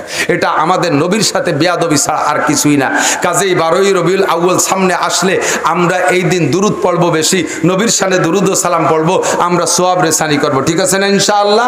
ও দিনটা আমাদের আনন্দের দিন না যুবকরা, ও দিনটা আমাদের শোকের দিন। তোমরা যারা যুব সমাজ আছো, যুব সমাজ বিভিন্ন প্রোগ্রাম করবা, এই দিনটা তোমরা নবী আলাইহিস সালাতু ওয়াস সালামের সামনে শোক দিবস পালন করবা, এই দিনটা তোমরা ইবাদত বন্দেগীর মধ্যে কাটানোর চেষ্টা করবা এলাকার জনগণকে নিয়ে। আমার নবী মুহাম্মদুর রাসূলুল্লাহ এই মাসে চলে গিয়ে আমাদেরকে শোকাক্রান্ত করেছেন। সেই মাসে আমরা একটা ধর্মীয় আলোচনা নিয়ে বসছি। এখন বাংলাদেশে যে অবস্থা, প্রেক্ষাপটটা সকলেই জানতেছেন। আমরা এক ধরনের আনন্দ উপলব্ধি করতেছি, সেটা হলো বিশেষ করে উলামা ইকরামের দিক তাকান। আমরা দীর্ঘদিন পর্যন্ত শুধু এক সরকারকে আমি দোষ দেই না, কোনোদিন আমি একতরফা দোষ দেই না। সর্বকালে বিএনপির আমলও দেখেছি, এরশাদ সাহেবের আমলও দেখেছি, আওয়ামী লীগের আমলও দেখেছি। যে সরকার যখন তাকে উলামায়ে কিরাম বক্তারা মাঠে আইছে, সেই সরকারের একটু তেল মেরিয়ে কথা বলা লাগে, সেই সরকারের তেল মেরিয়ে কথা বলা লাগে, সেই সরকারের আনুগত্য নিয়ে কথা বলা লাগে, তাদের পরামর্শ নিয়ে কথা বলা লাগে। আল্লাহর রহমতে বর্তমানে এই সময়টা আমাদের চলতেছে উন্মুক্ত পরিবেশ। আমরা কোরআন সুন্নাহকে সামনে নিয়ে মানুষের দোষ ত্রুটি কি আছে এগুলো আমরা আলোচনা সমালোচনা করার অধিকার রাখি, আমাদের বাধা দেওয়ার আর কেউ নাই। কথা বলেন ঠিক ঠিক না? উন্মুক্ত পরিবেশে আমি আপনাদের কাছে জানতে চাই, এই পরিবেশটা আমরা কেন তৈরি করছি? যুবকদের চেষ্টায় ছাত্রদের আন্দোলনে আমরা সকলে সহযোগিতা কইরা একটা পরিবেশ তৈরি করেছি। এই পরিবেশটার উদ্দেশ্যই হলো আমরা বাংলাদেশে বড় অশান্তির মধ্যে ছিলাম, এখন আমরা শান্তিকামী বাঙালি, শান্তিকামী জাতি, আমরা কিভাবে শান্তি পেতে পারি এই শান্তির স্লোগান তুলেছি। কথা বলুন ঠিক ঠিক না? অফিসে আমাদের শান্তি ছিল না, থানায় আমাদের শান্তি ছিল না, সেটেলমেন্টে আমাদের শান্তি ছিল না, এসিল্যান্ডে আমাদের শান্তি ছিল না, দলিল লেখারও জায়গা আমাদের শান্তি নাই, এলজিডির মধ্যে আমাদের শান্তি নাই, এমপির কাছে আমাদের শান্তি নাই, চেয়ারম্যানের কাছে আমাদের শান্তি নাই, উপজেলায় যায় আমাদের শান্তি নাই, যে জায়গা যায় সে জায়গায় শান্তি। অথচ তারা আমাদের সাথে, তারা আমাদেরকে মাঠে নামাইছে বিশাল শান্তির স্লোগান দিয়ে। প্রত্যেকটা নির্বাচন, মেম্বার বলেন, চেয়ারম্যান বলেন, উপজেলা বলেন, এমপি বলেন, সকলে একটা নির্বাচনের সময় স্লোগান দেয় না? স্লোগান আমরাই তো দেই, নেতারা সামনে থাকে, তাদের তেল মারার জন্য আমরা স্লোগান দেই, বোতল ভাইকে দিলে ভোট, শান্তি পাবে দেশের লোক, ঠিক না? আমি নাম কই না, কারণ কার নাম কব আবার কোন নামে মিশে যাবে, সে আবার কোন জায়গায় দাঁড়ায় রয়েছে, হুজুর আসো, আমার আবার অ্যাটাক করে নাকি তা আল্লাহ জানে। আর এমনি তো বাড়ি এলো গোপালগঞ্জ, মহাবিপদ নিয়ে ঘুরতেছি, এমন খালি নাম পরিচয় দিতে, গোপালগঞ্জ পরিচয় দিতে আপাতত ভয় লাগতেছে। তো দুষ্ট শান্তির স্লোগান যারা দেশে, তাদের পিছনে আমরাই তো নাচছি, ঠিক না? অমুক ভাইকে দিলে ভোট, শান্তি পাবে দেশের লোক। এইভাবে কয়েকটা নির্বাচন চলে গেছে, তাদেরকে আমরা শান্তির লোভে তাদের পিছনে ঘুরে ঘুরে স্লোগান দিছি। এখন দেখি আমরা স্লোগান দিয়ে আমরা যার যার কায়দায় সেই জায়গায় আছি, যাদের ভোট দিলি শান্তি পাবো, তারাই অশান্তিতে, মহা অশান্তিতে। রমজান আসার আগেই তারা সব এতেকাফে বসে গেছে, বলি না? সেই সমস্ত বাঘা বাঘা নেতাকে যদি বলতো, ইমাম সাহেব, মসজিদের ইমাম সাহেব, রমজান মাসে স্যার এবার তো রমজানে এতেকাফ করার লোক পাচ্ছি না, আপনি মন্ত্রী মহোদয় একটু এতেকাফে বসেন 10 দিন, আপনি উপজেলা চেয়ারম্যান একটু 10 দিনের জন্য এতেকাফে বসেন, আপনি ইউনিয়ন চেয়ারম্যান যদি 10 দিনের জন্য একটু এতেকাফে বসেন, এতেকাফের কেউরে পাচ্ছি না, এটা সুন্নাতে মুআক্কাদা কিফায়া, যদি ছুটে যায় তাহলে তো সবাই গুনাহগার হব। আপনি গণপ্রতিনিধি, জনপ্রতিনিধি, নেতা, এটা আপনার উপরে দায়িত্ব, আগে এতেকাফে বসেন। তাহলে এই কথা বলার সাথে সাথে ইমাম সাহেবের চাকরি থাকবে না। ইমাম সাহেব ননসেন্স, তোমার কোনো কমন সেন্স নাই, তুমি আমাকে বলো এতেকাফ করতে, আমি যদি 10 দিন মসজিদে এতেকাফে বসে থাকি, তাহলে আমার উম্মতের কি উপায় হবে?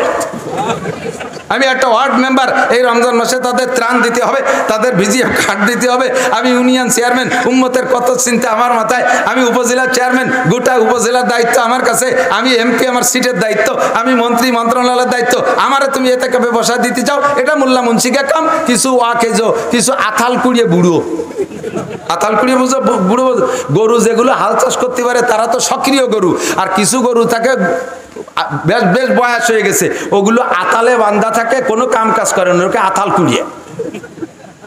প্রায় বাড়ি বাড়ি দুই একটা বুড়ো মানুষ আতাল কুড়িয়েছে এতেকাপ করবে তারা, তুমি আমি মন্ত্রীকে বলো কেন?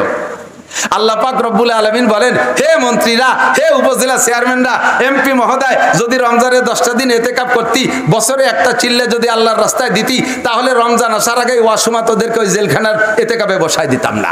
কথা বলেন ঠিক ঠিক না?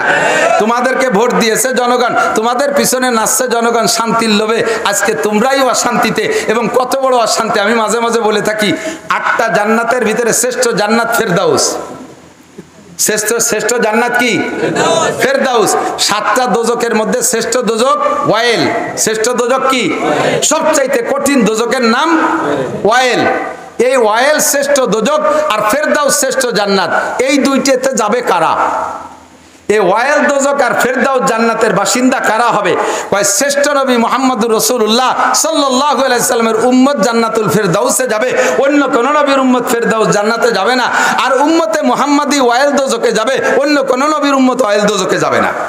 কারণ যারা শান্তিরও সবচাইতে শ্রেষ্ঠ শান্তির দাবিদার অধিকারী হবে, যাদের নামে বরাদ্দ আছে শ্রেষ্ঠ জান্নাত, শ্রেষ্ঠ শান্তি, সেই জাতি যাবে শ্রেষ্ঠ জাহান্নামে। সাধারণ কয়েদি যারা আছেন আপনারা এলাকায় একটু কিলি মারামারি ঘুষোঘুষি করে টেরে একটু কেসে পড়ে জেলখানা যান, আপনাকে জেলখানা হলো বাড়ির দ্বারে ফরিদপুর। আপনারা সুখ শান্তি এই সমস্ত সালতা নগরকান্দার বাজার দিয়ে, আর আপনাদের জেলখানা ফরিদপুরের জেলখানা। আর যারা সোনারগাঁও হোটেল আর সিরাটন আর বিদেশে বিদেশে বড় বড় দামি দামি হোটেলে আরাম করে আসে, বিদেশি হুর গেলমান নিয়ে, আল্লাহ তাদের জন্য জাহান্নাম জেলখানা রাখছে, সেই রকম সবচাইতে কঠিন সেলের ভিতরে তাদেরকে রাখা হয়। কথা বলেন ঠিক ঠিক না? শান্তি সব শেষ হয়ে গেছে তাদের। এই জন্য আমরা আর মানুষের পিছনে শান্তির স্লোগান দিতে রাজি না। মুখ দিয়ে বলেন, শান্তির স্লোগান মানুষের পিছনে দিতে রাজি না। যাদের পিছনে শান্তির স্লোগান দিছি তারা নিজেরাই অশান্তিতে এবং গোটা বাংলাদেশকে অশান্তির আগুনের ভিতরে ফেলাই দিয়ে গেছে। ঠিক কি ঠিক না? যে দল বলেন না কেন, এ দল ও দল সে দল, এপিট ওপিট সব পিট, কোন চাষিবা কোন সালুন খার জম। আমাকে ওই দেশে ওই পাশের বাংলায় কয়, কোন চাষিবা জম কোন সালুন খার জম। সব চাষিরে চিনি, সালুন খারজম সব চাষি। কাজেই আর আমরা অশান্তির দিকে পা বাড়বো না। আমার আল্লাহ যেখানে শান্তির কথা বলেছে, শান্তি সেখানেই আছে। ঠিক কি ঠিক না? শান্তির পরিচয় কার হাতে? শান্তি দিতে পারে কে? আল্লাহ পাক শান্তি দিতে পারে। মানুষের শান্তি দিতে পারে কোটি কোটি টাকার মালিক। দেখেন কত বড় বেইজ্জতি অপমানি, দাড়ি কটা বুড়ো কালে চাইছিয়া সাধারণ একটা 150 টাকা দামের লুঙ্গি ভরিয়া একখান বাড়াইতে নৌকোয় কোনাকুনি কোন জায়গা যেন যাচ্ছিল। এসছে বড় আর বেইজ্জতি অশান্তি হতে পারে বলেন? তার টাকায় এখনো পর্যন্ত 80,000 কর্মচারী বেতন নিচ্ছে, তার ইন্ডাস্ট্রি কলকারখানা সব চলতেছে, 80,000 কর্মচারীতে তার টাকা দিয়ে বেতন নিচ্ছে, অথচ সে একটা সিগারেট খাটটা পাচ্ছে না। তাহলে টাকার মধ্যে শান্তি আছে? ইন্ডাস্ট্রির মধ্যে শান্তি আছে? তার ইন্ডাস্ট্রিতে তৈরি হওয়া ঔষধ আমরা কিনে খাচ্ছি, অথচ সে একটা বড়ি পাচ্ছে না। কতক্ষণ? তাহলে ইন্ডাস্ট্রিজের মধ্যে শান্তি নাই। যুবক আমার দিক টাকা নড়াচড়া করিস না, ভালো রে বুঝে নে। বুড়োগুলো বুড়ো হয়ে গেছে, অত কইছি না আথাল কুড়ি হওয়া কাজে লাগে না। তোমরা যুব সমাজ তৈরি হও, তোমাদের আন্দোলনে বাংলাদেশকে আমরা আলাদা একটা সম্ভাবনা সামনে দেখতেছি। কাজেই যুবক অ্যালার্ট থাকবা, প্রত্যেকটা কথা তোমরা নেওয়ার চেষ্টা করবা। জীবনেও কোনোদিন স্লোগান দিবা না। মানব রচিত আদর্শের ভিতরে, মানব রচিত মতবাদের ভিতরে কখনো আসল আদর্শ হতে পারে না, শান্তি থাকতে পারে না। শান্তি যদি পাইতে হয় তাহলে 2টা মার্কায় ভোট। আমার সেই পুরনো আবার নতুন করে আমি শুরু করছি, শান্তি যদি পাইতে চাও 2টা মার্কায় ভোট দাও। মার্কা কয়টা? জোর হলো না? নৌকা ধানের শীষ, হ্যাঁ, লাঙ্গল দাড়িপালা, ওর কোন মার্কার দাম নাই, সব মার্কা বাদ, আম্মা বাদ। ঠিক ঠিক না? শান্তি যদি পাইতে চাও কোরআন মার্কায় ভোট দাও। স্লোগান দিতে পারবেন? শান্তি যদি পাইতে চাও, আরো জোরে যুবকরা গলা ফাটাও, শান্তি যদি পাইতে চাও 2 নম্বর মার্কা হাদিস। শান্তি যদি পাইতে চাও, শান্তি যদি পাইতে চাও, কোরআন আছে যেখানে, হাদিস আছে যেখানে, উলামায়ে কেরাম যেখানে, নারায়ে তাকবীর, এছাড়া বিকল্প কোথাও শান্তি নাই। ঠিক কি ঠিক না? প্রমাণ করে দেখাই দিতে পারি, চোখে আঙ্গুল দিয়ে দেখেন। 20 বছর পর্যন্ত আফগানিস্তানরা যুদ্ধ করছে রাশিয়ার সাথে। রাশিয়ালারা মৌলবীকে কাছে, তালেবানকে কাছে মাইটার খাইয়ে গটি কম্বল গুছাই চলে গেছে। এদের যুদ্ধের কিস্সা বললে আপনি হাঁ করে রাতের পর রাত শুনবেন। যখন রাশিয়ার সাথে যুদ্ধ হয় সে সময় রেগুলার আমাদের কাছে নিউজ আসতো, বাঙালি অনেক মুজাহিদ সেখানে যুদ্ধ করতেন, আমাদের সাথীরা অনেকে যুদ্ধ করছেন, তাদের কাছ থেকে রেগুলার আমরা খবর পাইতাম একজন মুজাহিদ অনলি ধরা পড়ছে। 1000 রুশ সেনা একটা ক্যাম্পে, সব অস্ত্র রাশিয়া আমেরিকা সারা পৃথিবীতে পরাশক্তির সৃষ্টি এরা। তো রাশিয়ার দামি দামি ট্যাঙ্ক, 60টে ট্যাঙ্ক লাইন ধরা একটা ক্যাম্পের অধীনে, কামানও আছে, অন্যান্য সব অস্ত্র আছে। এর ভিতরে একজন মুজাহিদ দল বিচ্ছিন্ন হইয়া এই 1000 রুশদের কাছে ধরা পড়ে গেছে। ধরা পড়লে এরা তো খুশিতে বাগবাগ, এর থেকে তথ্য নেবে, ইচ্ছা মতো মারবে। দেখেন না ইঁদুরে, বিড়ালে ইঁদুর পাইলে দৈরেই কিন্তু মাইরে সিঁড়ি বুড়ে খায় না, বেশ কিছুক্ষণ বলি খেলে, দেখছেন না, ছাড়িয়ে দিয়ে ফুস করে একটু তামাশা করে, আবার উপর দিক ফিয়ে মারে, এরম ধরে বসে এই বলি খেলে, তামাশা করে। বিড়ালে যেমন ইঁদুর নিয়ে বলি খেলে, এই একটা মুজাহিদ পাইয়া রুশরা বলি খেলতেছে। এরপরে তাকে গুলি করার আগে বলছে, এই তোরা মৌলবীরা গল্প দিস, তোরা নাকি চুন ছুটাই দিয়ে টুপলা বানায় এরকম ফিকে মারিস, তাতে বলে ট্যাঙ্ক বাস্ট হয়ে যায়। ফাও কথা, পাও কোন জায়গা? এই ট্যাঙ্কের উপর দিয়ে বোমা মারলেও ট্যাঙ্ক বাস্ট হয় না, আর তোমরা চুন ছুটাই দিয়ে টুপলা বান দিয়ে ফিকে মারলে ট্যাঙ্ক বাস্ট হয়। যদি এরকম কিছু দেখাতে পারিস তাহলে তোরে ছেড়ে দেবো, আর যদি না পারিস তাহলে তো যা করার তা করতেছি, আরো করবো, শেষ পর্যন্ত করব। তো উনি মুজাহিদ আল্লাহর বুজুর্গ, উনি বললেন তা ঠিক আছে, আমার এক বদনা অজুর পানি দাও।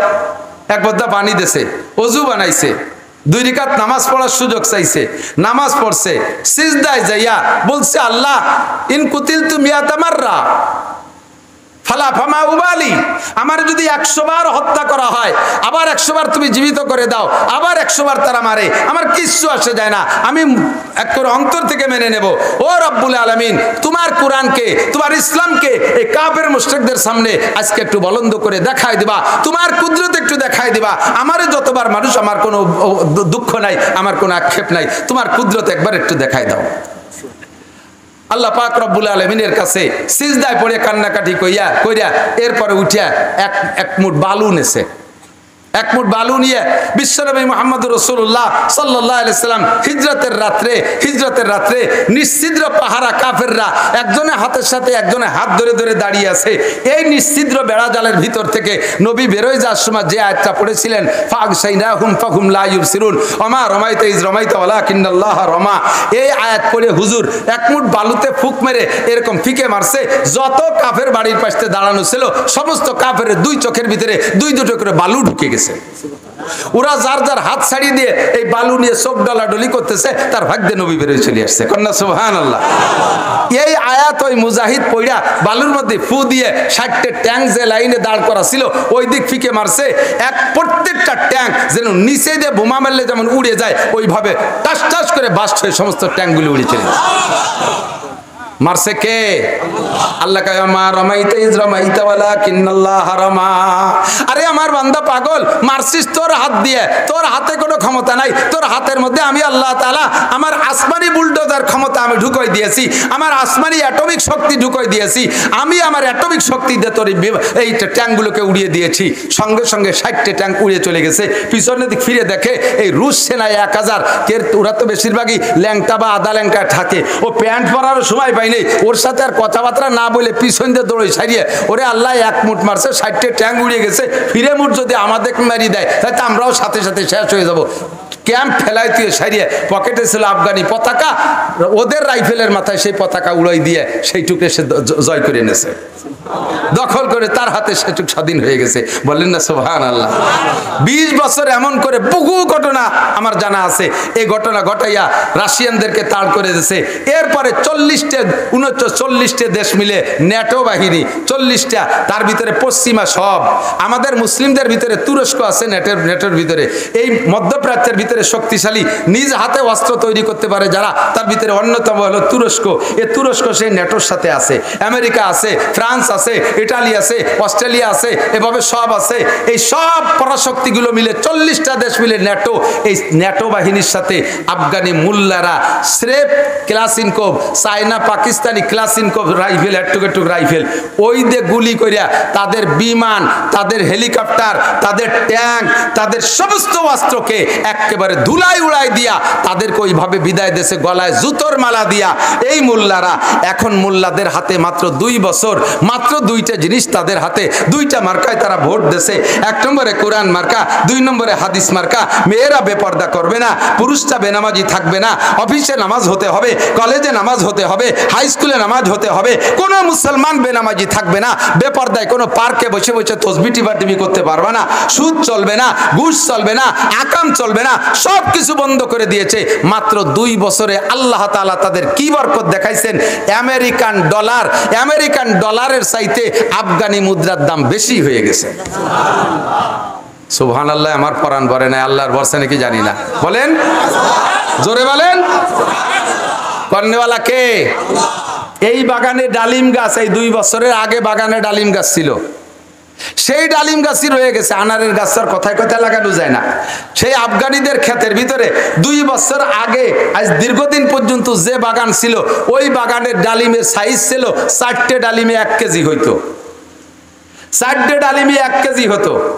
সেই গাছ সেই জায়গায় রয়ে গেছে, শুধুমাত্র মার্কা পাল্টায় ফেলাইছে, পতাকা পাল্টায় ফেলাইছে। কোরআন মার্কার হাদিস মার্কার পতাকা যখন উড়াই দিতে পারছে আফগানি মুসলমানরা, সেই গাছের সেই ডালিম এখন 1 ডালিমে 2 কেজি। 4 ডালিমে 1 কেজি হইতো, সেই গাছের ডালিম আল্লাহ বড় বানাই দিয়েছে, এখন 1 ডালিমে 2 কেজি। যারা নেট দেখেন তারা সাক্ষী দেন, কত বড় বড় লাল লাল ডালিম, কি পরিমাণ জুস তৈরি করতেছে। সেই মোল্লারা বর্তমানে এমন গাড়ি বানাইছে, জাপানও তাদের কাছে ফেল হয়ে গেছে, মোল্লাদের প্রাইভেট কারের কাছে। মোল্লারা অস্ত্র বানানো শিখে গেছে।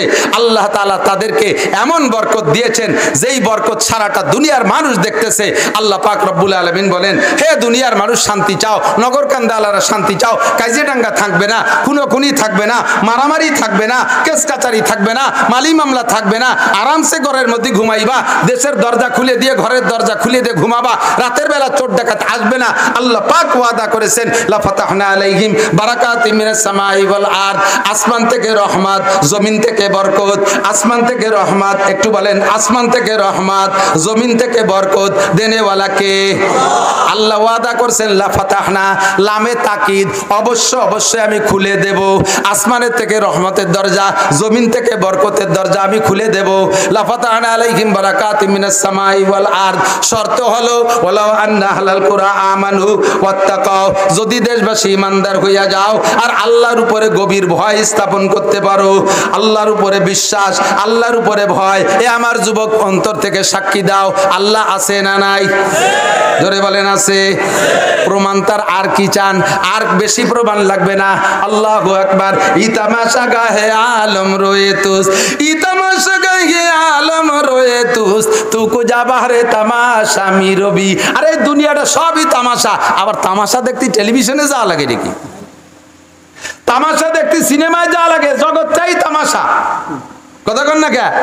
আল্লাহর কুদরত দেখতে বেশি দূর যাওয়া লাগে না, তোমার সামনে, চোখের সামনে আল্লাহ কুদরত দেখায় দিয়েছে।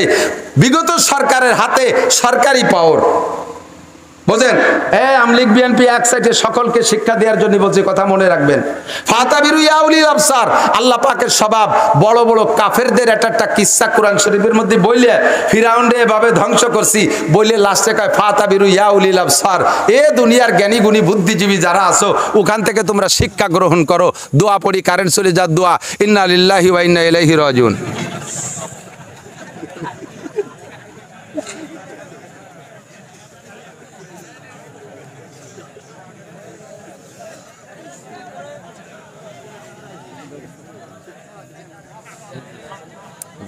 আছে কথা বলেন, ঠিক কি ঠিক না? আল্লাহ তাআলা আমাদেরকে ঘটনা ঘটায় উপদেশ গ্রহণ করার হুকুম দিয়েছেন। উপদেশ গ্রহণ করে এখান থেকে শিক্ষা নাও। কত বড় তাজা বাস্তব খবর, এদিক তাকান। নবী আলাইহিস সালাতু ওয়াস সালামের বদরের যুদ্ধে মুসলমান 313 জন। কয়জন মুসলমান? কয়জন? 313 জন। তরবারি মাত্র 2 খেন বা 3 খেন, গোড়া 2টা, গোড়া 2টা বা 3টা, উট 2টা, মানুষ 313 জন। বদর মদিনার থেকে বেশ দূরে, সেই জায়গা পর্যন্ত গেছে পায়ে হেঁটে। এই ঘোড়ার উটের উপরে শুধু জরুরি সামান নেছে, তরবারি প্রত্যেকের কাছে একখান না, তরবারি প্রত্যেকের কাছে একখান না, টোটাল বাহিনী মিলে 2-3 খান তরবারি। এই নিয়ে লড়তে গেছে কাদের সাথে? আবু জাহেলের বাহিনীর সাথে। 1000 সৈনিক এবং বাছাই করা, সে হলো সৌদি আরবের গভর্নর। মুসলমানদের সাথে লড়তে আসতেছে, বেদায় সেনাবাহিনীর ভিতরে একেবারে বাছাই করা সৈন্য শক্তিশালী যেগুলো তাই নিয়ে আসছে। প্রত্যেকের হাতে তৎকালীন সর্বশ্রেষ্ঠ শক্তিশালী শক্ত তরবারি, প্রত্যেকের পাছার নিচে এক একটা করে ঘোড়া, মাল বহন করার জন্য উট আলাদা। এইভাবে এসে লড়তে আসছে।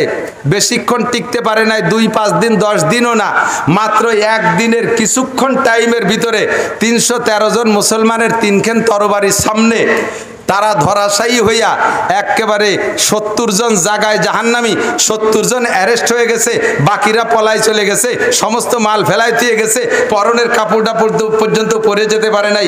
ফাতাবিরু ইয়া উলিল আবসার, এ কাম করতে পারে কে? নিরস্ত্র যে থাকে, অস্ত্র যার কম থাকে তার পক্ষে আল্লাহ থাকে। যদি আমি ভুল করি তাহলে আমার পক্ষে আল্লাহ থাকবে না। সরকারের সাথে সরকারি পাওয়ার, সরকারের সাথে সেনাবাহিনী, সরকারের সাথে বিডিআর, সরকারের পক্ষে র্যাব, সরকারের সাথে পুলিশ, সরকারের সাথে আনসার, সব কিছু নিরস্ত্র যুবকদের ধাক্কায় স্লোগানে সরকার সব কিছু ছেড়ে দিয়ে চলে গেল। সরকার সব কিছু ছেড়ে দিয়ে চলে গেল। এ জায়গা কার কুদরত? কার কুদরত? এই কুদরত পাইয়া তোমরা বেশি ইত্রেইও না, লাফাইও না। বেশি এই কুদরত, আল্লাহর কুদরত দেখাই দিয়েছে। এখন ক্ষমতা পেয়ে যদি তোমরা আবার তাদের চাইতে বেশি বাড়াবাড়ি করো, আল্লাহ তাআলা কান ধরে আবার তাদেরকে এনে তোমাদেরকে তাদের হাতে মার খাওয়াইতে পারে। কথা বলেন ঠিক ঠিক না? বেশি বেয়াদবি উশৃঙ্খলা করলে আল্লাহ তাআলা এক দল দিয়ে আরেক দলের সাইজ করে। আল্লাহ তাআলা নিজেই কখনো যুদ্ধই অস্ত্র নিয়ে আসে না যুদ্ধ করতে। আল্লাহ পাক রব্বুল আলামিন তার কুদরতে যুদ্ধ করায় বিনা অস্ত্রে। দেখেন এত বড় সরকারকে কিভাবে আল্লাহ তাআলা পতন ঘটায় দিয়েছে। ফাতাবিরু ইয়া উলিল আবসার, বলতে চাইছে ওই কথাটাই। শান্তি দেয় কে? অশান্তি কে দেয়? তো শান্তি যদি পাইতে চাও, 1 নম্বরে আল্লাহকে ঈমান দাও। আল্লাহ আছে না নাই? আল্লাহর কুদরত দেখতেছেন, চোখের সামনে দেখা যাচ্ছে কি যাচ্ছে না? আল্লাহ পাক আছে, বিশ্বাস রাখো। 2 নম্বরে আল্লাহকে ভয় করো। যুবক আল্লাহকে ভয় করো, বুড়ো আল্লাহকে ভয় পান, আরে সবাই আল্লাহকে ভয় পান। ভয় পার আরবি শব্দ হলো তাকওয়া। কি শব্দ? কোরআনের শব্দ তাকওয়া। কোরআন শরীফে যে বিষয়টা আল্লাহ তাআলা বেশি ইম্পর্টেন্ট মনে করেছেন, সেই বিষয়টাকে আল্লাহ তাআলা আলোচনা বেশি করেছেন। ইবাদতের ভিতরে শ্রেষ্ঠ ইবাদত নামাজ। এর জন্য নামাজের আলোচনা হয়েছে 82 বার। কতবার? 82 বার। জাকাতের পরিমাণ কম, জাকাত দাতার পরিমাণ কম, এজন্য জাকাতের আলোচনা এর চেয়ে কম হয়েছে। হজ কর্নেওয়ালার সংখ্যা আরো কম, এই জন্য হজের আলোচনা আরো কম হয়েছে। তো যে বিষয়টা বেশি ইম্পর্টেন্ট ওইটার আলোচনা আল্লাহ তাআলা বেশি করেছেন। এমন করে কোরআন শরীফের ভিতরে তাকওয়া শব্দের আলোচনা আছে 62 বার। কতবার? তাকওয়া আছে 62 বার। তাকওয়াটা অত্যন্ত জরুরি। তাকওয়া যদি ভিতরে থাকে, আল্লাহর ভয় যদি ভিতরে থাকে, তাহলে ওই লোকটা কখনো অন্যায় করতে পারে না। এদিক তাকান, এই আপনাদেরই পাশে, আমি ফরিদপুর শহরে, আপনার ফরিদপুর জেলার মানুষ, ফরিদপুর শহরে গত 2-3 বছর আগে একটা মাহফিলে আসছি। মাহফিলে আমার খেদমত করতেছে একটা যুবকটার পাতলা ফিসফিসে দাঁড়িয়ে আছে, মাথায় তার টুপি ও পাগড়ি আছে, গায়ে তার জুব্বা। চেহারাটা আলেমদের চেহারা আর পাবলিকের চেহারা কিন্তু বোঝা যায়। পাবলিক যত সাজিয়ে গুজে, যত যুব্ব, বড় যুব্ব আর পাগড়ি পরেন না কেন, দেখলি চিনা যায় এটা পাবলিক। আর মৌলবী মাদ্রাসায় পড়ার পরে বাড়ি যে যদি ল্যাংটা হইও কেদার মধ্যে মাছ ধরে, তবু বোঝা যায় এটা মাদ্রাসায় পড়া। কয়েকদিনের মধ্যে কোয়ালিটি পাল্টে যায়। তো ওই ছেলেটারে দেখে আমি মনে করছি এটা মাদ্রাসার ছাত্র হবে, তার কথাবার্তা সবকিছু এরকম। আমাকে কখনো হুজুর বলে না, হযরত আমি কি খেদমত করব, হযরত এখন কি লাগবে, এটা মাদ্রাসার পরিভাষা। তো মাহফিল শেষ পর্যন্ত সে আমার পর্যাপ্ত খেদমত করছে। এরপর আমি যখন বিদায় নেব, তখন ছেলেটা বলতেছে, হুজুর আপনি তো আমার পরিচয় নিলেন না, একটু বলবো? বলো তোমার পরিচয় বলো, নামটা কি যেন বললো, আমার মনে নাই, বাড়ি কোন জায়গা বলছে তাও আমার মনে নাই। তো ছেলেটা বলতেছে, আমি ফরিদপুর রাজেন্দ্র কলেজের ছাত্র, মাথায় পাগড়ি, মুখে সুন্নতি দাড়ি, জীবনে দাড়িতে খুর লাগাই নাই, কেসি লাগাই নাই, গায়ে জুব্বা, মাথায় পাগড়ি। ছেলেটার সব কিছু আলেমানা ভাবে চলতেছে। এই ছেলেটা রাজেন্দ্র কলেজের ছাত্র। বলে, হুজুর আমি যে রুমে থাকি, আমার রুমে একটু পা দিয়ে, একটু কদম দিয়ে একটু বরকত দিয়ে যান। দেখলাম এতক্ষণ 2 ঘন্টা খেদমত করছে, তাই যাওয়ার সময় একটু বরকত দিয়ে যাই, নিয়ে যাই। ওর রুমের মধ্যে যাইয়া সত্যি বরকত দিতে যে আমি বরকত নিয়ে আসছি। আমি আমার জিন্দেগির জন্য একটা সবক ওর ওখান থেকে নিয়ে আসছি। ছেলেটা এই পরিবেশ তৈরি করছে আমার বয়ান শুনে, কিন্তু আমি তো বয়ানের গতিতে বয়ান করি, কিন্তু আমার সেই অবস্থা তৈরি হয় না নিজের। রুমের মধ্যে ঢুকে দেখি ওর রুমের ছাদে সিলিংই লেখা আল্লাহ দেখে, বাংলায় লিখে রাখছে আল্লাহ দেখে। 4টে ওয়ালে চারপাশে লেখছে আল্লাহ দেখে। সাইডে ওয়ালের দিক নজর পড়ছে, ওই লেখা দেখলাম, এদিকে নজর পড়ছে লেখা দেখি আল্লাহ দেখে। পরে উপর দিক দেখি, তাও দেখি আল্লাহ দেখে। ওর রুমের ভিতরে ঢুকে আমার আতঙ্ক সৃষ্টি হয়ে গেছে, আল্লাহ এ জায়গাতে তাহলে আজে বাজে কোনো কথাও বলা যাবে না, কিছু করাও যাবে না। যেদিকে থেকে দেখি, যেদিকে তাকাই করব, সেদিকে থেকে দেখি আল্লাহ দেখে। আমি জিজ্ঞেস করলাম, বাপ তুমি লেখছো কেন? কয় যে হুজুর আপনি বলেছেন গুনার থেকে বাঁচতে হলে 3টে কথা, 3টে কাজ করলে তুমি গুনার থেকে বাঁচতে পারবা। 1 নম্বরে তুমি যে কোনো গুনাহ করার সময় মনের ভিতরে সংকল্প করো যে আমার এই গুনাহ অবস্থায় আমাকে আল্লাহ দেখে। কথা কন? সুদ খাওয়ার সময় আল্লাহ দেখে না? না দেখে না, ওদিকে আল্লাহ খেয়াল করে না। ঘুষ খাওয়ার সময় তো খেয়ালই করে না। কথা কন করে? বাগানে, পাট বাগানের ভিতরে বসে যখন গাঁজা আর এবা খান, সে সময় তো আল্লাহ টেরই পায় না। হ্যাঁ, রাত 12টা 1টার পরে যখন ফোনে প্রেম আলাপ করেন, ওই সময় আল্লাহ টের পায় না, আল্লাহ ঘুমায়। লা তাখুযুহু সিনাতুন ওয়ালা নাওম। আমার আল্লাহর ঘুমও নাই, আমার আল্লাহর তন্দ্রাও নাই। কথা বলেন ঠিক ঠিক না? আমার আল্লাহর ঘুমও নাই, তন্দ্রাও নাই। আমার আল্লাহ দেখে কি দেখে না? ও যুবক, তোমার আল্লাহ দেখে কি দেখে না? তুমি সুন্দরবনে যে জঙ্গলের ভিতরে প্রেমিকাকে নিয়ে গল্প করো, ওটা আল্লাহ দেখে? তুমি ওই সরোয়ার্দী উদ্যানে যাইয়া বিভিন্ন পার্কে বসে বসে বসে গল্প করো কলেজের সাথী বন্ধুদেরকে নিয়ে, বান্ধবীদেরকে নিয়ে, ওই হালাতটা আল্লাহ দেখে কি দেখে না? মদ গাঁজা যখন খাও তখন আল্লাহ, বিড়ি সিগারেট যখন খাই তখন আল্লাহ, মিথ্যে কথা যখন বলি তখন আল্লাহ। কথা কন না? দেখে, জোরে বলেন আল্লাহ দেখে। দোকান লুট করব যখন তখন আল্লাহ, পরের মাল চুরি করব কেড়ে আনবো তখন আল্লাহ। এই সংকল্পটা যদি ভিতরে থাকে যে আমি এই কাজ করতেছি, এই অবস্থায় আমার আল্লাহ দেখে। আরে দুনিয়া আব্বার সামনে আমি এই কাজ করতে সাহস পাই না, পুলিশের সামনে করতে সাহস পাই না, নেতার সামনে করতে সাহস পাই না, জজের সামনে করতে সাহস পাই না, দুনিয়ার মানুষের সামনে করতে সাহস পাই না, আর প্রত্যেকটা কাজ আমার আল্লাহ দেখে। তাহলে আমি এই কাজটা কিভাবে করতে পারি?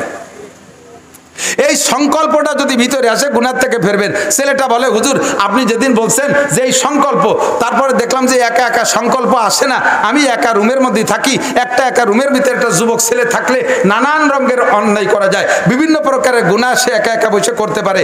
তখন আমি গুনাহ যখন করি, সংকল্পটা তৈরি করা আমার কঠিন হয়ে যায়। বিদায় আমি সব জায়গায় লিখে রাখছি যে আমি যেদিক থেকে গুনাহ করব, চোখের সামনে লেখাটা পড়বে আল্লাহ দেখে। চোখের সামনে লেখাটা পড়বে আল্লাহ দেখে। আর আমার আল্লাহ যখন দেখে তখন আমি অন্যায় করতে পারবো না। এই আল্লাহ দেখে ভয়টা অন্তরে তৈরি করা। 2 নম্বর কথা 3টে আমি বলে যাই, আবারও স্মরণ করাই দিই, মনে রাখবেন। কথা 3টে স্মরণ করাই দিই। সেটা হলো, 2 নম্বরটা হলো কিরামান কাতিবিনা ইয়ালামুনা মা তাফআলুন। তুমি যে কাজ যে অবস্থায় যেখানে থেকে করো না কেন, সম্মানিত ফেরেশতা কাঁধে বসে লেখে।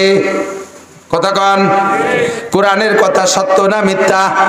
2 জন ফেরেশতার নামই কিরামান কাতিবিন। আমরা পাবলিকরা মনে করি ডান কাদের ফেরেশতার নাম কিরামান আর বাম কাদের নাম কাতিবিন। না, 2 জনের নামই হলো কিরামান কাতিবিন। কাতিবিন মানে বহুত লেখক, কিরামান মানে সম্মানী। প্রত্যেকের কাঁধে ফেরেশতা আছে, সমস্ত ফেরেশতাদেরকে সম্মিলিতভাবে বলা হয় কিরামান কাতিবিন ইয়ালামুনা মা তাফআলুন। তুমি যে কাজ করো তা তারা জানে, তুমি যা বলো তা তারা শুনে। আল্লাহ মা ইয়ালফিজু মিন কাউলিন ইল্লা লাদাইহি রাকিবুন আতীদ। এ যুবক যুবতী, আবাল বৃদ্ধ বনিতা, রাজনীতি করো, গল্প করো, যা কিছু করো না কেন, সমস্ত কথা মুখ থেকে বেরোনোর সঙ্গে সঙ্গে কে শোনে? আল্লাহ। সঙ্গে সঙ্গে ওই ফেরেশতারা ওইটা লিখে ফেলে। চার দোকানে বসে বসে গল্প, আপনাদের এদিক তো নাই? চার দোকানে তো লোকজন বসে না, তেমন চা খেয়েই তো চলে আসে। কথা কন না কেন? চায়ের দোকানগুলো হইছে মিনি সংসদ ভবন। ওখানে বসে যা আলোচনা করে সেই অনুযায়ী, একদিন শেখ হাসিনা দেশ চালাইছে, এর আগে খালেদা চালাইছে, এখনো এখান থেকে যা বুদ্ধি দেবেন তাই দিয়ে ইউনূস কাকা দেশ চালাবে। তাই নাকি? তোমার এই ভাও কথা ও পদ্মা পার হয়ে উবার যায় না।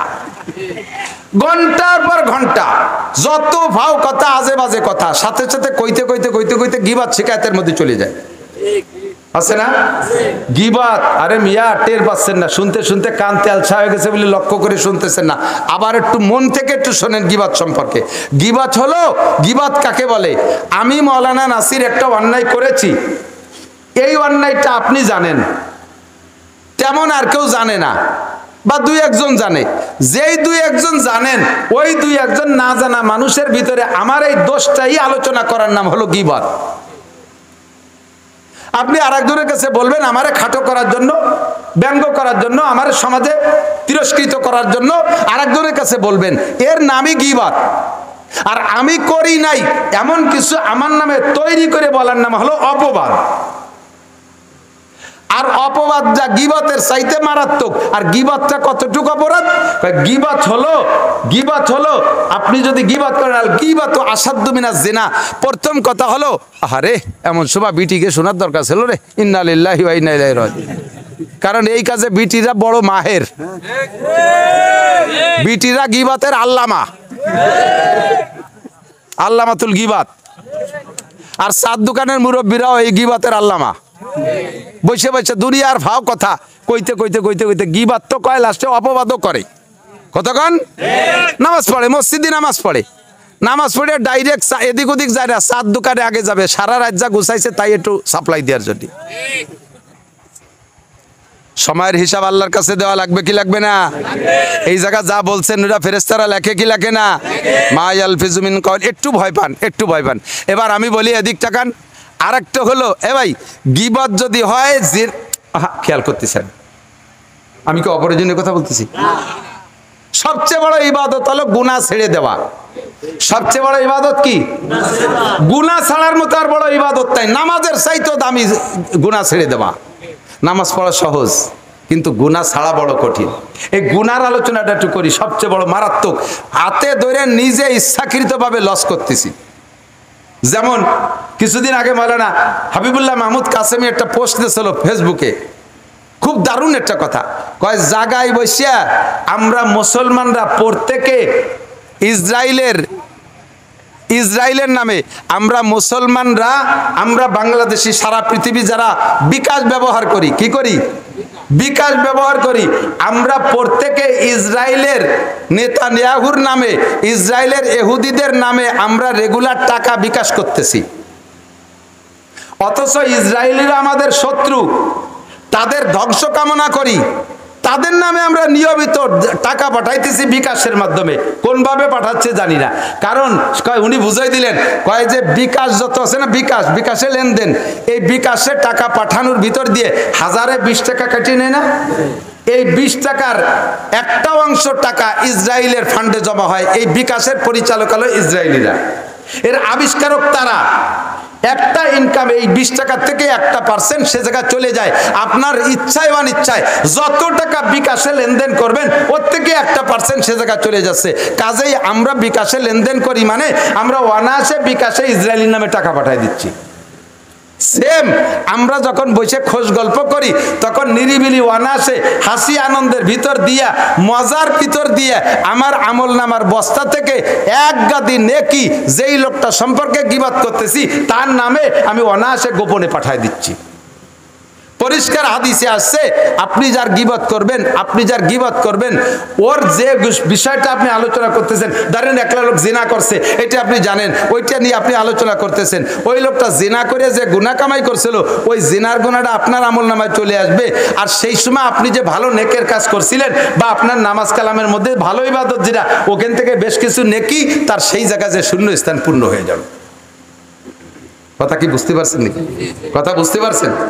এবার এদিক তাকান। গীবত কেউ যারে মোহাব্বত করে, ভালোবাসে, তার গীবত করে না, গীবত করে শত্রুর। কার গীবত করে? শত্রুর গীবত করে। বর্তমানে বিএনপি আলারা আমলিগালাকে গীবত করতেছে না? আমলিগালা কি বিএনপির বন্ধু না শত্রু? কথা কর না কে? বন্ধু না শত্রু? আমলিগালা বিএনপি আলাকে বন্ধু না শত্রু? নিয়মিত গীবত করে বন্ধুর মানে শত্রুর বস্তা ভরি বেলায় দিচ্ছে। চার দোকানে বসে, যে কোনো জায়গায় বসে, মসজিদে বসে, মাদ্রাসায় বসে আমি করতেছি। আবার আমলিগালাকে শত্রু হলো বিএনপি। হ্যাঁ এদিক তাকান, আমলিগালাকে শত্রু রেভিশন দেব, লাস্ট ফিনিশিং আছে, এদিক তাকান। এবার আমলিগালারা বিএনপি এলাকে গীবত করে তাকে ভরিয়ে ফেলাচ্ছে। এলে শত্রুর উদাহরণ দিছি। আপনিও চার দোকানে বসে সামাজিকভাবে আপনার যে শত্রু, সেই শত্রুর গীবত করে আপনার নাকি তারে দিয়ে দিচ্ছেন, আর তার গুনাহ আপনি নিয়ে নিচ্ছেন। আমি আপনাদের সবাইরে অনুমতি দিলাম এই দৃষ্টিকোণ থেকে আমার সহজ একটা ইনকাম সোর্স আমি খুলে নিচ্ছি। আপনারা আমারে ভালোবাসেন, এই বর্ষাকালের দিন গরমের মধ্যে এসে বসে রয়েছেন, আপনারা আমারে ভালোবাসেন না? আপনারা আমারে ভালোবাসেন। আজকে থেকে আপনাদেরকে অনুমতি দিলাম, আমি মাওলানা নাসির যে যদি কোনো অন্যায় করে থাকি এটা যদি আপনারা জানেন, তাহলে আপনাদের অনুমতি দিলাম আমার আড়ালে এগুলো আপনারা বলা বলি করবেন। আপনারা আমার একটু গীবত করবেন, পারবেন তো ইনশাআল্লাহ? কথা কয় না রে আল্লাহ? আমি গীবত করার অনুমতি দিছি, করবেন তো ইনশাআল্লাহ? কা করবেন না? আপনারা আমারে ভালোবাসেন, উপকারটুকু আমারে করেন। আমার গীবত করলে আমার গুনাহটা আপনার কাছে চলে যাবে, ওইন থেকে কিছু নেকি এসে আমার আমলনামায় ঢুকে পড়বে। তাহলে আমার একটা লাভ হলো, আপনি আমার বন্ধু হিসেবে ভালোবাসেন, এই উপকারটা আমারে করেন। আমারে করেন না, আমার এই উপকারটা করবেন না। আব্বারে ভালোবাসেন, আব্বার গীবত করেন না। আব্বারে গীবত করলে আব্বার গুনাহটা আপনার কাছে আসতো, আপনার নাকি আব্বার আমলনামা যাইতো, আব্বা আপনার পরম বন্ধু, তার উপকার হইতো। মার গীবত করলে মার উপকার হয়, ভাইয়ের গীবত করলে ভাইয়ের উপকার হয়। এদের গীবত তেমন একটা করি না, গীবত করি যে আমার পরম শত্রু, তার গীবত করে আমার নেকিটা তারে দিয়ে দিচ্ছি, তার গুনাহগুলো আমি নিয়ে দিচ্ছি। এবং বলা গীবত এমনই একটা স্বাদের জিনিস, এ বলতেও ভালো লাগে, শুনতেও ভালো লাগে। দেখবেন আমি যদি গীবত শুরু করে দিই, কদ্দূর যে যদি থামিয়ে যাই, আপনি কয়ে শেষের টুক তো করলি না, তারপরে কি হলো চাচা করলি না, এবার কয় তাহলে গীবত করবো না। হ্যাঁ, গীবত করা জায়েজ কার কার বলে দেই, এবং কোন কোন জায়গা গীবত করা ফরজ। জালেম শাসক, ইসলাম বিদ্বেষী শাসক, ধর্মদ্রোহী শাসক যদি হয়, এই শাসকের এগেনস্টে জাতিকে অ্যালার্ট করার জন্য, সতর্ক করার জন্য, তার খপ্পরে না পড়ার জন্য এবং তার থেকে বিমুখ হইয়া ন্যায় নীতিবান দিনদার শাসকের তামান্নায় আশায় এই জালেম শাসকের গীবত করা জায়েজ, বরঞ্চ এই মুহূর্তে গীবত করা জরুরি। ঠিক এমন কোন ধর্মদ্রোহী আসছে, নাম করছে পীরির, অথচ হাজার হাজার মানুষকে এই পীরের নাম দিয়ে ধ্বংস করে দিচ্ছে, মাজার বানাইয়া পুজো করাচ্ছে, সেবা দেওয়াচ্ছে, সেখানে বেদাতি কারবার করতেছে। এরে হাজারো বুঝাইয়া আমরা লাইনে আনতে পারতেছি না। এই মুহূর্তে এই জাতীয় ভণ্ড পীরের আলোচনা করে ভণ্ড পীরের দোষগুলো উম্মতকে জানাই দিয়া উম্মতকে সেখান থেকে ফিরে রাখা, এই জায়গা বিদাত, এই জায়গা গীবত করা ফরজ। ওর থেকে জাতিকে ইমান বাঁচানোর জন্য ওর গীবত করা ফরজ, এই সব জায়গা গীবত করা ফরজ। শয়তানের গীবত করা ফরজ, যাতে মানুষের সতর্কতাকে শয়তানি মধ্যে না পড়ে। হ্যাঁ, আপনি অন্যায় করছেন, আপনারে আমি বলে পারতেছি না। এই জায়গা আপনাকে শাসন করার জন্য যাকে বললে আপনি শাসন হবেন, ওই জায়গা আপনার দোষটা বলা, এটা গীবত না, এটা হলো তাকে সংশোধন করার জন্য। তবে এটা সার্কুলার না দেওয়া যাতে লোকটা অপমানিত হয়। ফাঁকে আর একটা কথা মনে রাখেন, আপনি যার গীবত করতেছেন, সে যে গুনাহটা করছে, ওই গুনাহ করার কারণে আপনি তার গীবত করতেছেন। এবার লোকটা যদি তওবা করে ফেলে, লোকটা যদি গুনার থেকে, যে গুনার গীবত আপনি করতেছেন, ওই লোকটা যদি আড়ালে তওবা করে ফেলে, আল্লাহ যদি তার তওবা কবুল করে ফেলে, তাহলে এরপরে আপনি তার সম্পর্কে গীবত করে যাচ্ছেন। আপনি মনে রাখবেন পরিষ্কার সহিহ হাদিসের কথা, যতদিন পর্যন্ত আপনার মরণের আগ পর্যন্ত আল্লাহ তাআলা আপনাকে দিয়ে ওই গুনাহ করাইয়া, ওর চাইতে বেশি অপমান করাইয়া তারপর আপনাকে দুনিয়ার থেকে নেবে।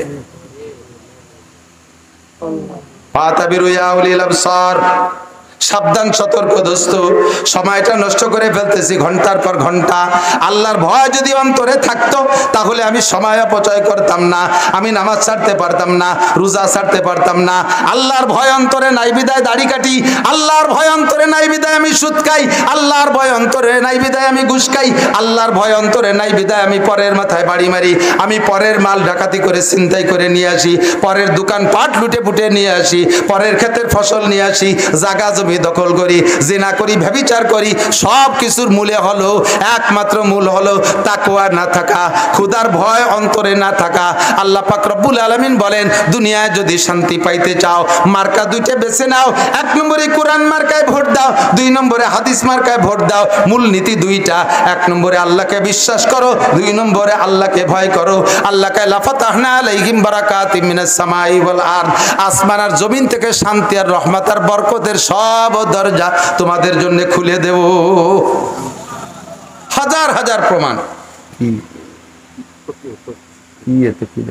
কালেকশন মানুষ দেখলি খালি টাল লোক। সে 4 মাস আগে আমার অজের দাঁত দিয়েছে, বাড়ি বাড়ি থেকে শুষিয়ে নিয়ে আসবে কালেক্টর হয়ে। ভিটার আইসে একটু অশুনতি টা আছে ই শুনলি দেখলি পরে সে এরকম না আর অশুনতি যাবো না, 1 টাকাও কেউ দেবেন না, 1,000 করে দিয়েছেন, 1 টাকা নেওয়া হবে না। আল্লাহু আকবার। নবী আলাইহিস সালাম পরামর্শ দিচ্ছেন শান্তির জন্য। এদিক তাকান, আল্লাহর পরামর্শ, আল্লাহর হুকুম আর নবীর পরামর্শ, দুইটার মধ্যে শান্তি না। আল্লাহ দাবি করছেন কয়টা? 2টা, ঈমান আর তাকওয়া। ভাই আল্লাহ আছে না নাই? আল্লাহ আছে। আল্লাহর ভয় অন্তরে আছে। আল্লাহর ভয় যদি থাকে তাহলে আপনি অন্যায় করতে পারবেন না, নামাজ ছাড়তে পারবেন। একজন আমার কয়, হুজুর আল্লাহর প্রতি গভীর বিশ্বাস, আল্লাহ ছাড়া কোনো মাবুদ নাই, রেহাই নাই হুজুর, এত বিশ্বাস আমার অন্তরে যা আপনার ওই পরিমাণ বিশ্বাস না, কিন্তু হজরের নামাজ পড়তে পারি না যে। আমি কইলাম মিয়া ভাই, আল্লাহর ভয় আর বিশ্বাস যদি থাকতো তাহলে তুমি ফজরে ঘুমিয়ে থাকতে পারতে না। তুমি মার্ডার কেসের আসামি, তোমার কানে খবর আছে যে রাত 4টের দিক পুলিশ আসতে পারে, তুমি কি ওই সময় আরামে ঘরে ঘুমাই থাকবা ঘুমাইয়া? তুমি রাত 3টের আগেই ঘরের থেকে উঠে যে কোনো দিক পালাবা, মসজিদে গেলে পুলিশই ধরে না, সেই জায়গায় যে তুমি বসে থাকবা। তো তোমার পুলিশের উপরে বিশ্বাস আর ভয় আছে বিধায় তুমি রাত 4টের আগে 3টের সময় মসজিদে চলে যাও। আল্লাহর প্রতি বিশ্বাস আর ভয় থাকলে তুমি ফজরের সময় ঘুমাই থাকতে পারতে না। তুমি যে মুখী কও ভয় আছে আর বিশ্বাস আছে, এলো মৌখিক কথা, এটা অন্তরের কথা না। কতক্ষণ জান্নাত আছে এই লোভ যদি তোমার থাকতো তাহলে তুমি ফজরে ঘুমাই থাকতে পারতে না। কথা বলেন। তোমার যদি উপজেলা চেয়ারম্যান সাহেব বলে ভোর শীতের রাত্রে ভোর 5টায়, শেষ সময় তো ভোর হয়তো আর একটু পরে, ভোর 5টা শেষ রাত্রি সেহরির সময় শীতের রাত্রে যদি তুমি আমার কাছে আসো তাহলে তোমাকে 1 লক্ষ টাকা দেওয়া হবে। শর্ত হলো ওই রাত্রে আসার সময় তুমি গোসল করে আসবা, গার পানি গামছা দিয়ে মুছতে পারবা না, কোনো জ্যাকেট ম্যাকেট গায়ে দিয়ে আসতে পারবা না, গোসল করে বিল আড়ি খালি গায়ে হেঁটে আসলেই তোমার 1 লাখ টাকা দেওয়া হবে। বলেন তো কিডা ঘুমাবেন গোসল না করিয়ে? ওই বাড়ি না যায় বসে থাকবেন কেউ? উপজেলা চেয়ারম্যানের কাছে যাবেন, ও আমিও যাব সুযোগ পাইলে, কারণ 1 লাখ টাকা মাত্র। তারপরে ঠান্ডা লাগিয়ে গেলি 10,000 টাকার ওষুধই খালাম, তারপরে তো 90,000 টাকা থাকতেছে। উপজেলা চেয়ারম্যানের পর বিশ্বাস আছে আর তার এই কথার পর, তার ওই টাকার পর লোভ আছে, এইটা অন্তরে থাকার কারণে শেষ রাত্রি গোসল করে লাখ টাকার জন্য লাইন দিয়ে দাঁড়ায় যাবা। ও দোস্ত, এটাই হলো তোমার প্রমাণ যে তোমার ঈমান নাই, বিশ্বাস নাই। এর জন্য তুমি নাকে তেল দিয়ে ফজরের সময় ঘুমায় থাকো, তুমি শেষ রাত্রে উঠতে পারো না। এটাই হলো প্রমাণ যে ঈমান আর তাকওয়া নাই। কথা বলেন ঠিক না? আমি যদি ঈমান আর তাকওয়া আল্লাহকে দিতে পারি তাহলে আল্লাহ পাক আমার জন্য রহমত আর বরকত, শান্তির সমস্ত দরজা খুলে দেবে, দুনিয়ার যত শান্তি কামনা করি সব দেবে। আর নবী আলাইহিস সালাম পরামর্শ দিয়েছেন। এদিকে হাদিস মার্কা, আর একটা বলছি না মার্কা হাদিস মার্কার ভিতরে কি বলে? আল্লাহর নবী বলেন, ইজা কানা উমারাকুম খিয়ারাকুম। চমৎকার কথা, এই 1,500 বছর আগে বলে গেছে, আর এই সময় বাংলাদেশে এইরকম সেট হয়ে যাবে টেরই পাই নেই। ওয়াজ করছি অনেক আগে থেকে, কিন্তু এবার হলে একেবারে চোখে আঙ্গুল দিয়ে 1.5 বছর হয়ে গেছে। যদি তোমাদের নেতারা হয় ভালো মানুষ, হাদিস সহি হাদিস, ইজা কানা উমারাকুম খিয়ারাকুম, যদি তোমাদের নেতারা ভালো মানুষ হয়, জোরে বলেন কারা? আরো জোরে। নেতারা ভালো মানুষ হয়, খিয়ারাকুম তোমাদের মধ্যে ভালো মানুষ, ওয়া আগনিয়াউকুম সুমুহাকুম, আর তোমাদের ধনীরা হয় দানবীর। গরিব মিসকিন এতিম অসহায় কাঙ্গাল দুঃখিনী বিধবা মাদ্রাসা মসজিদ সব জায়গায় ওয়াকাতরে দান করে ধনী লোকরা। উমুরুকুম শুরা বাইনাকুম, আর তোমাদের প্রত্যেকটা কাজ যদি পরামর্শ সাপেক্ষে হয়, মসজিদ চলবে পরামর্শ সাপেক্ষে, মাদ্রাসা চলবে পরামর্শ সাপেক্ষে, সংসার চলবে পরামর্শ সাপেক্ষে, সমাজ চলবে পরামর্শ সাপেক্ষে, স্কুল চলবে পরামর্শের মাধ্যমে, কলেজ চলবে পরামর্শের মাধ্যমে, দেশ চলবে পরামর্শের মাধ্যমে, মন্ত্রীদের যারা যে জায়গার স্টাফ আছে সেই স্টাফের পরামর্শের মাধ্যমে যদি দেশ চলে, আল্লাহ নবী বলেন ফাজাহরুল আরদে খায়রুম মিন বাতনিহা, তাহলে তোমাদের জমিনের পিঠটা জমিনের নিচের চাইতে ভালো, অর্থাৎ বেঁচে থাকা মরার চাইতে ভালো দুনিয়াটা তখন তোমাদের শান্তির জন্য একটা জান্নাতি পরিবেশ হয়ে যাবে। নেতারা হবে ভালো মানুষ, ধনীরা হবে দানবীর, কাজ চলবে পরামর্শ সাপেক্ষে, কোনো জায়গা কোনো দুর্নীতি থাকবে না, সব জায়গা শান্তি আর শান্তি চলবে। পক্ষান্তরে হুজুর বলেন ইজা কানা উমারাকুম শিরারাকুম, যখন তোমাদের নেতারা হবে খারাপ, নবীর ভাষায় বলেন নেতারা হবে খারাপ, জোরে বলেন নেতারা হবে খারাপ। কাকে বলে?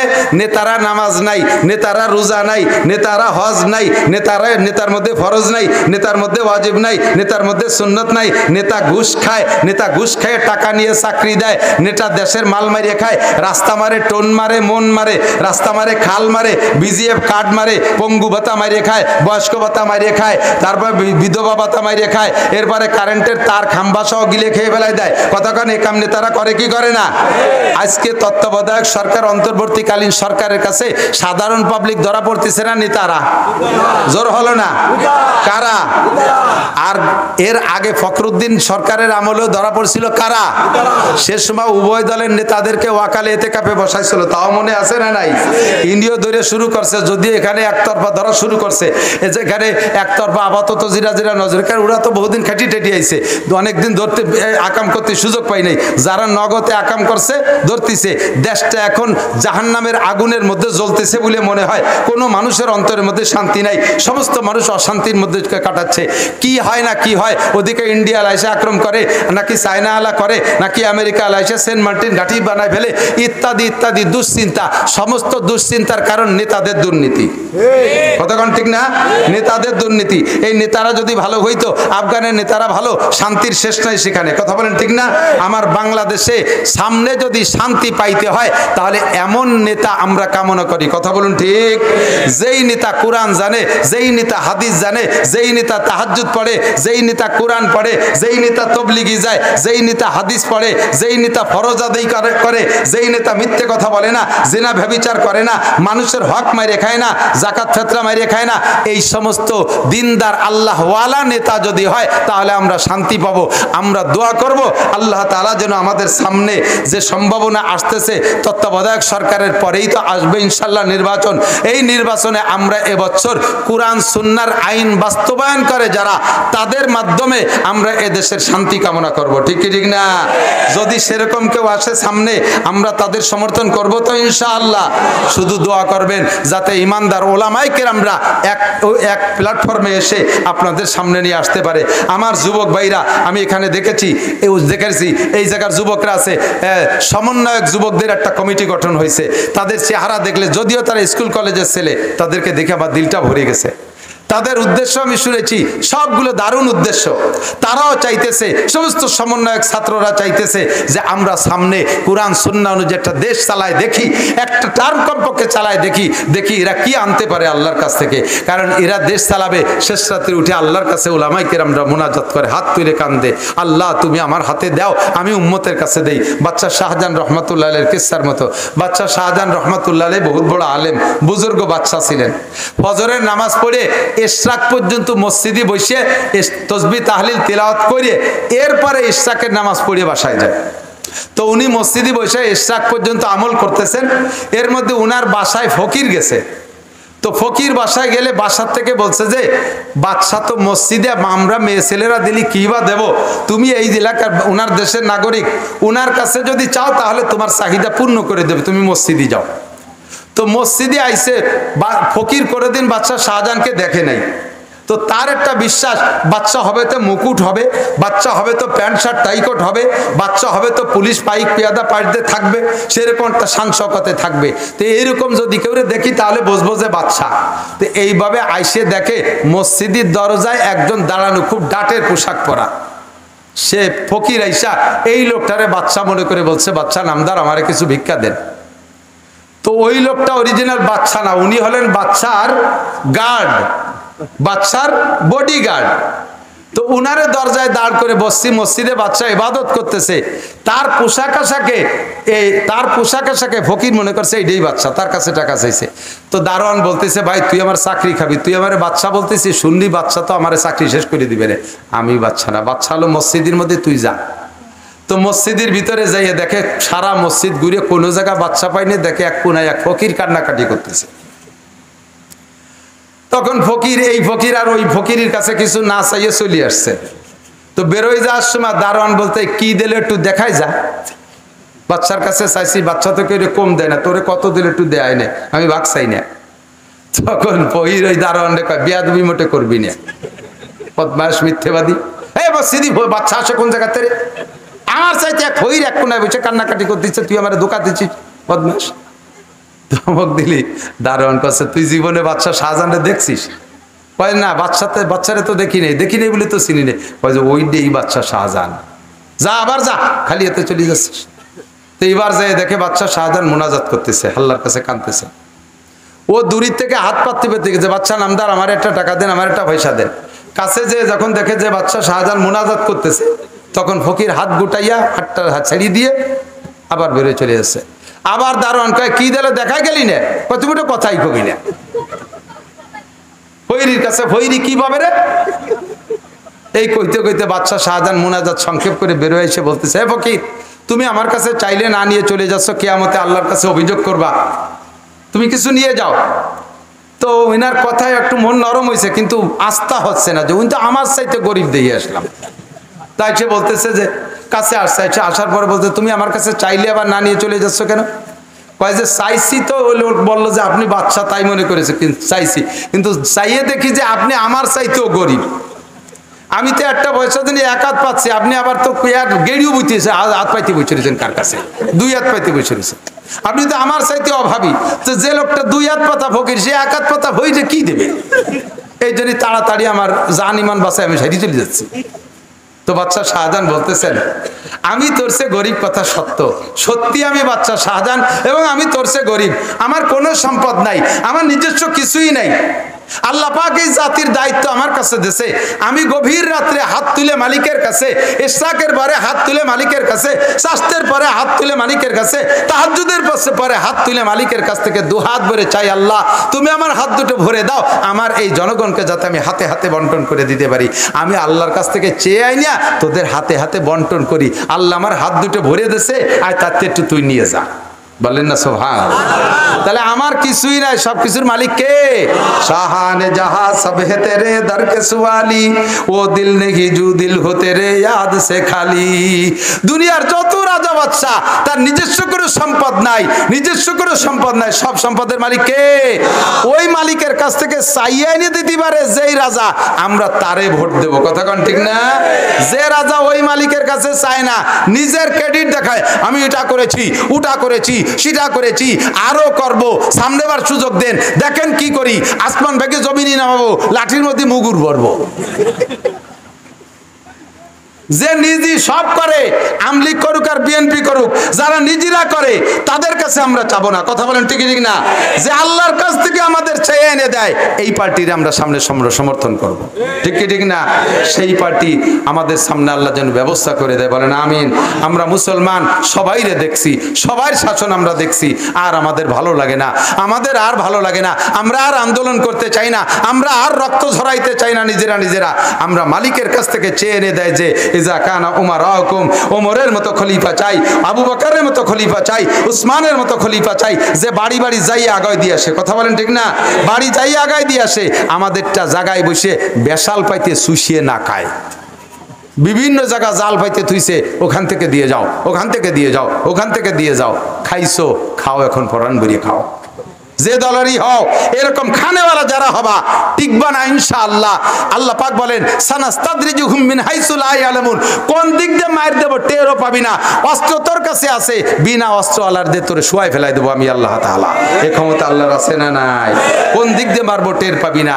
সকলে সতর্ক হও, আমলিগের পরাজয় পতন দেখে বেশি ইত্রেও না। যারা আসো প্রত্যেকে শিক্ষা নাও এখান থেকে। এত বড় লম্বা টাইম এভাবে শাসন করার পরে তার যদি এমন পতন ঘটতে মারতে পারে, আর যে কেউকে আল্লাহ তাআলা মুহূর্তের ভিতরে বিনা অস্ত্রে ধুলাই দিতে পারে কি পারে না? ও যুবক, লুটতারাজ করো না, দুর্বল পাই এখন তাদের ঘর বাড়ি ভাঙো না, তাদের দোকানপাট লুটো না, তুমি একটু ধৈর্যের সাথে মানবতা দেখাও, যাতে তুমি তাহাজ্জুদ গুজার পার্টির সাথে তুমি ন্যায় নিষ্ঠার সাথে আল্লাহর পক্ষ থেকে ক্ষমতা পাও, আর জাতিকে সঠিকভাবে তুমি দায়িত্ব পালন করতে পারো, তাদের খেদমত। এই অপেক্ষা করো, লুটোপুটো করো না, মারামারি করো না, প্রতিশোধ তুমি হাতে নিও না। যদি কোনো বিষয়ের প্রতিশোধ তুমি হাতে নাও, তুমি কি প্রতিশোধ নিতে পারবা? আর প্রতিশোধ নেওয়াটা যদি নিজে না নিয়ে মালিকের কাছে ছেড়ে দাও, তোমার পর যে অন্যায় করা হয়েছে এর প্রতিশোধ এমন সুন্দরভাবে নেবে, তুমি তখন দেখে আনন্দ শেষ ও ভরপুর হয়ে যাবা। ও আল্লাহ, আমি তো এরকম পারতাম না। বাস্তব একটা ঘটনা শোনাই। হুসাইন আহমদ মাদানী, কষ্ট হয়ে যাচ্ছে না আপনাদের?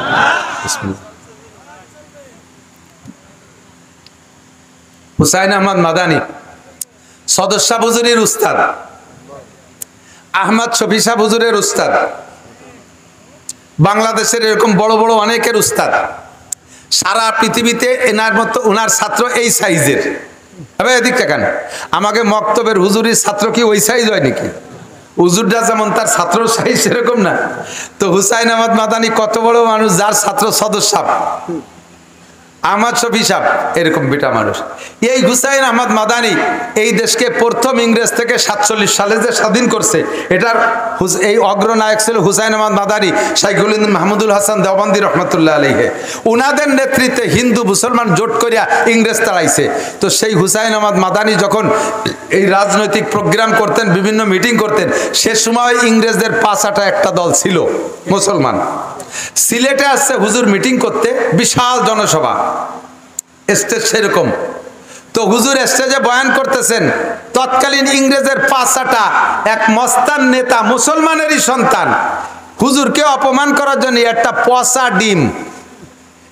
পচা ডিম নিয়ে এরকম গদগদ করতে মুড়াতি হাঁটতে যে স্টেজের সামনে যে হুজুরের বরাবর মেরে দিয়েছে। হুজুরের গায়ে লাগে নাই, পায়ের কাছে পড়ে ডিমটা পড়ে বাস্ট হইয়া, পচা ডিমে যে গন্ধ, দুনিয়ায় এত বড় দুর্গন্ধর কিছুই নাই। স্টেজ যা গন্ধ হয়ে গেছে, সকলে কষ্ট পাইছে, মোটামুটি তাৎক্ষণিক পরিষ্কার করে হুজুর বয়ান চালাই গেছেন। কিন্তু হুজুর বললেন, এই ওই ছেলেটারে তোমরা একটা থাপ্পড় দাও, ও একটা ডিম মারছে না, ও আমার একটা ডিম মারছে, তার বিচারটা আমার পক্ষ থেকে করি, ওরে একটা থাপ্পড় মেরে দাও কেউ, তাহলে বিচারটা আমার পক্ষ থেকে হয়ে যাক। ও যতটুকু অন্যায় করছে তার বিচারে একটা থাপ্পড় পায়, একটা থাপ্পড় দাও। তো বড় নেতার ছেলে আর ইংরেজদের ক্ষমতাবান পুষ্যপুত্র, তার গায়ে কেউ থাপ্পড় দিতে সাহস পায় নাই, মুড়াইতে বেরোয় চলে গেছে। আমি নকশে হায়াত অথবা হুসাইন আহমদ মাদানীর আর একটা জীবনী, একটা বই আছে, তার থেকে পড়ছি। ওই ছেলেটা মুড়াইতে প্যান্ডেলের থেকে বেরোইয়া সাইডে যাইতে না যাইতে একটা চিৎকার মারলো, পেটের নাড়ি চিবে ধরে বসে পড়লো। লোকজন কাছে যাইতে 2 মিনিটের মধ্যে শেষ, মুখে পানি দেওয়ার সুযোগ হলো না।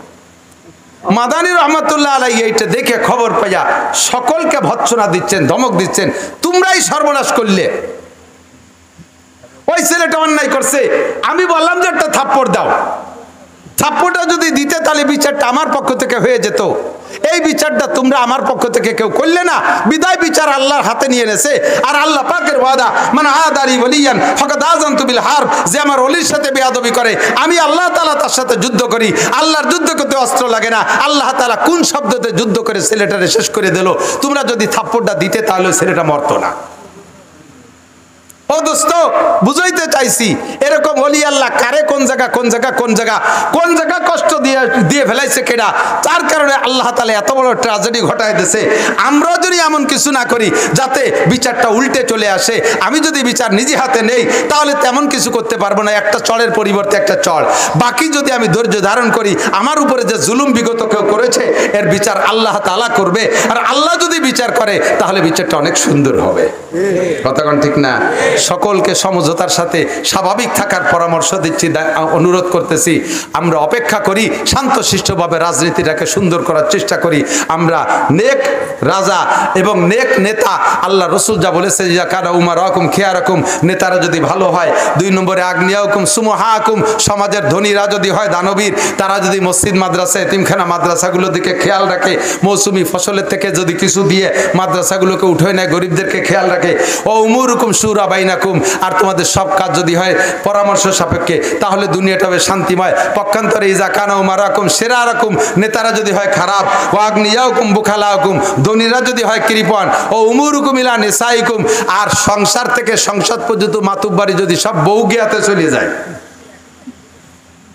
আপনার এই জায়গা যদি কই যে চাচা 1 মণ পিএস দিয়ে যান, আপনার সেলেসা শুরু হয়ে গেছে, ওরে আল্লাহ এলে পিএস দিয়ে বাড়ি গেলি পর নানটুর বা তো আবার বাড়ি উঠতে দেবে না। আপনি নানটুরমার কাছে ভক্ত হয়ে গেছেন। সংসারের মাতুব্বার বউ, ওয়ার্ডের মাতুব্বার মহিলা, ইউনিয়নের মাতুব্বার মহিলা, থানার মাতুব্বার মহিলা, জেলার মাতুব্বার মহিলা, ডিসি হয়ে গেছে মহিলা, এসপি হয়ে গেছে মহিলা, বড় অফিসার হয়ে গেছে মহিলা, উপজেলা চেয়ারম্যান মহিলা, ভাইস চেয়ারম্যান মহিলা, এমপি সব মহিলা, মন্ত্রী সব মহিলা, সব জায়গা মহিলা আর মহিলা। আল্লাহ নবী কয় ফাবাতানুল আরদে খায়রুম মিন জাহরিহা, এই সময় তোমরা বিটারা বাইসে থার চাইতে মরিয়ে যাওয়া ভালো। তো এমন একটা বেকায়দার সময় আমরা চলে আইছি, কতক্ষণ ঠিক না? এইটা পাল্টানোর দায়িত্ব কি আল্লাহর না আমাদেরও আছে? আমাদের দায়িত্ব। আল্লাহ দেবে শান্তি, এই সমস্যার সমাধান করতে হবে, আমাদের দায়িত্ব আছে। আমরা আর কখনো দুর্নীতিবাজ নেতাকে সমর্থন করব? জোরে বলেন করব? আমরা মালের উপরে কৃপণতা করব? পেঁয়াজ রসুন পাট মাট যা হয় তার কিছু ওসর জাকাত দেবেন তো ইনশাআল্লাহ? টাকা হইলে জাকাত দেবেন তো ইনশাআল্লাহ? আল্লাহ পাক আমাদের তৌফিক দান করে। মাতুব্বারি বউ গিয়াতে দেব না, আমরাই করব। মা বোনরা মাতুব্বারি নেওয়ার চেষ্টাও করবেন না। আপনারা ঘরে থাকবেন, পুরুষের কামাই জায়গায় বসে সম্মানের সাথে খাবেন, পড়বেন, ব্যবহার করবেন, তাহলেই সমাজটা হবে শান্তিময় সমাজ। এখন আমাদের এই মাদ্রাসাগুলো ছোট ছোট মাদ্রাসায় কেউ যাবে না, নড়াচড়া করবেন। আমি কালেকশন পারি না, আগেই কয়ে নিয়েছি। আর 1 টাকাও কেউ দেবেন না, তাও বলে নিয়েছি। শুধু 1000 টাকা দেবেন, 500 200 100 করে টাকা দেবেন। অল্প বছরের শুরু, সিজনের শুরু। এর আগে মনে আপাতত এপাশের কোনো মাহফিল হয় নাই, আজকের থেকেই শুরু। ইনশাআল্লাহ রমজান পর্যন্ত আমারও অনেক মাহফিল আসতে আসতে আসে। তো আজকের এই মাহফিল ওরা ছেলেরা যুবকরা দেখলাম, কয়েকজন যুবকও আছে সাথে। এরপরে মাদ্রাসার পক্ষ থেকে ইন্তজাম করছে এই মাদ্রাসাটাও চাঙ্গা হোক। বেড়াগুলো এটাই নি মাদ্রাসার ঘর, মাদ্রাসার ঘরের বেড়ার ওই যে টিনির দাঁত খসে গেছে, দেন নিচে মাটির সাথে মিশে গেছে, উপরে দেড়াত খালি। কয়েন দেখি ঢুয়ে পড়ে বলা যায় না, শিয়ালকুত তো ঢুকে পড়তে পারে। এই জন্য আমরা আল্লাহর ঘরকে, রসুলের কোরআনের ঘরকে আমরা যদি সংরক্ষণ না করি, তাহলে আমাদের কাছ থেকে আল্লাহ তাআলা এই নিয়ামতগুলো ছিনিয়ে নিয়ে যাবে। আমরা যাতে এই নিয়ামত স্থায়ীভাবে ব্যবহার করতে পারি, এর ওসিলা আমাদের পর রহমত আসে। এদিক তাকান, এদিক তাকান। বিভিন্ন সময় আপনারা দোয়া মোনাজাতের জন্য, মরহুম মাইয়ত মুর্দাগানদের দোয়ার জন্য মিলাদ পড়ান ইত্যাদি ইত্যাদি আনুষ্ঠানিকতার মাধ্যমে কিছু করেন। ওগুলো সাময়িক, ওগুলো সাময়িক। স্থায়ী একটা কিছু নিজের জন্য এবং আপনজনদের জন্য করা উচিত। তার জন্য সবচাইতে অন্যতম হলো মসজিদের কোনো অংশ যদি কাজে বাকি থাকে সেখানে কিছু করে দেওয়া। 2 নম্বরে মাদ্রাসার জন্য কিছু করে দেওয়া। আমারও আব্বা মারা গেছে, মা বেঁচে আছে, এখনো অসুস্থ। আমার মা অনেক বয়স হয়ে গেছে। আমি আমার মায়ের 8 নম্বর সন্তান। আমার মা অনেক বয়সী, আমার বয়স হয়ে গেছে 55 বছর। 8 নম্বর সন্তান আমি আমার মায়ের। তাহলে মা কত বুড়ো হয়ে গেছে। আব্বা মারা গেছে 2007 সালে। আমরা গোষ্ঠী শুদ্ধ হুজুর আর হুজুর। ইচ্ছা করলে আমাদের মিলাদ পড়তে কোনো হুজুর ডাকা লাগে না।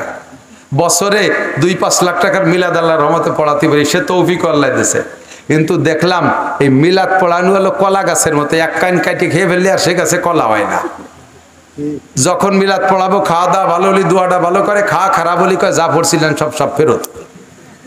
জিলাপি ভালো দিস নাই, গোসে খালি আড় পাইছি, তোর বাপের জন্য যা পড়ছিলাম দিলাম না, নিয়ে গেলাম নিজে। এই জন্যে আমরা বুঝে শুনিয়া হুজুর হইয়া ওই কলা গাছ লাগাই না। বাপের জন্য বাৎসরিকভাবে মাদ্রাসার কোনো কাজ চলে। বর্তমানে আমার মাদ্রাসার মসজিদের কাজ চলতেছে। যদ্দূর পারি কালেকশন করব, পাক্কা নিয়ত করছি। শেষে যেটুক বাদে আল্লাহ আমার যা তৌফিক দিয়েছে তাই দিয়ে ইনশাল্লাহ আমি মসজিদের কাজ সম্পূর্ণ করব। বাপের নামে, দাদার নামে, দাদা দাদি, নানা নানির নামে, মায়ের নামে। গত বছর মাদ্রাসার হেফজোখানা করছি, 23 লক্ষ টাকা খরচ, 10 লক্ষ টাকা কালেকশন হয়েছে, 13 লক্ষ টাকা আল্লাহ আমার থেকে নিয়ে এনেছে আল্লাহর ঘরের জন্য। গল্প দেওয়ার জন্য বলছি না, শুধু আপনাকে উৎসাহিত করার জন্য বলছি। আমি হুজুর মানুষ, আমার তো আর দোয়া মোনাজাতের অভাব নাই। বাংলাদেশে 300 মাহফিল করব, প্রত্যেক মাহফিলে মোনাজাত করব। আগেই আমি আমার জন্য সারিয়ে নেবো। আগে আল্লাহ আমার আব্বা মারে আব্বা মারটা আমি হেনতে আগে নিয়ে নেব, তারপরে দেবো আপনাকে মা বাপরে। তাহলে আমি চালাকি করে কায়দা সারা বছর মা বাবার জন্য কালেকশন করি, তারপরেও আমার মা বাবার জন্য আমি স্থায়ী আম গাছ কাঁঠাল গাছ লাগাই, যে এ লাগালি 50 বছর হবে, মসজিদের কিছু করে দেব, মাদ্রাসার কিছু করে দেব, যাতে আমি মরে যাওয়ার পরেও আমার আব্বা আমার রুহের পর যেতে থাকবে, আমার জন্য যেতে থাকবে। আপনাদের যাদের তৌফিক আছে স্থায়ীভাবে এই মাদ্রাসার জন্য বছরে মাত্র একটা বার প্রত্যেক বছর দেবে, এটা জীবন ভরে দিয়ে যাবেন। যেটা বিভিন্ন মাদ্রাসায় দেখেন, হয়তো আপনারাও কোনো কোনো মাদ্রাসার সদস্য থাকতে পারেন, বছরে একবার আপনাদের নিজস্ব ছোট মাদ্রাসার জন্য একবার দেবেন। আর আজকের পকেটে যেটা বড় টাকা আছে সেই টাকাটা আজকে নগদ দেবেন। বছরে একবার 1000 টাকা, বছরে একবার 1000 টাকা।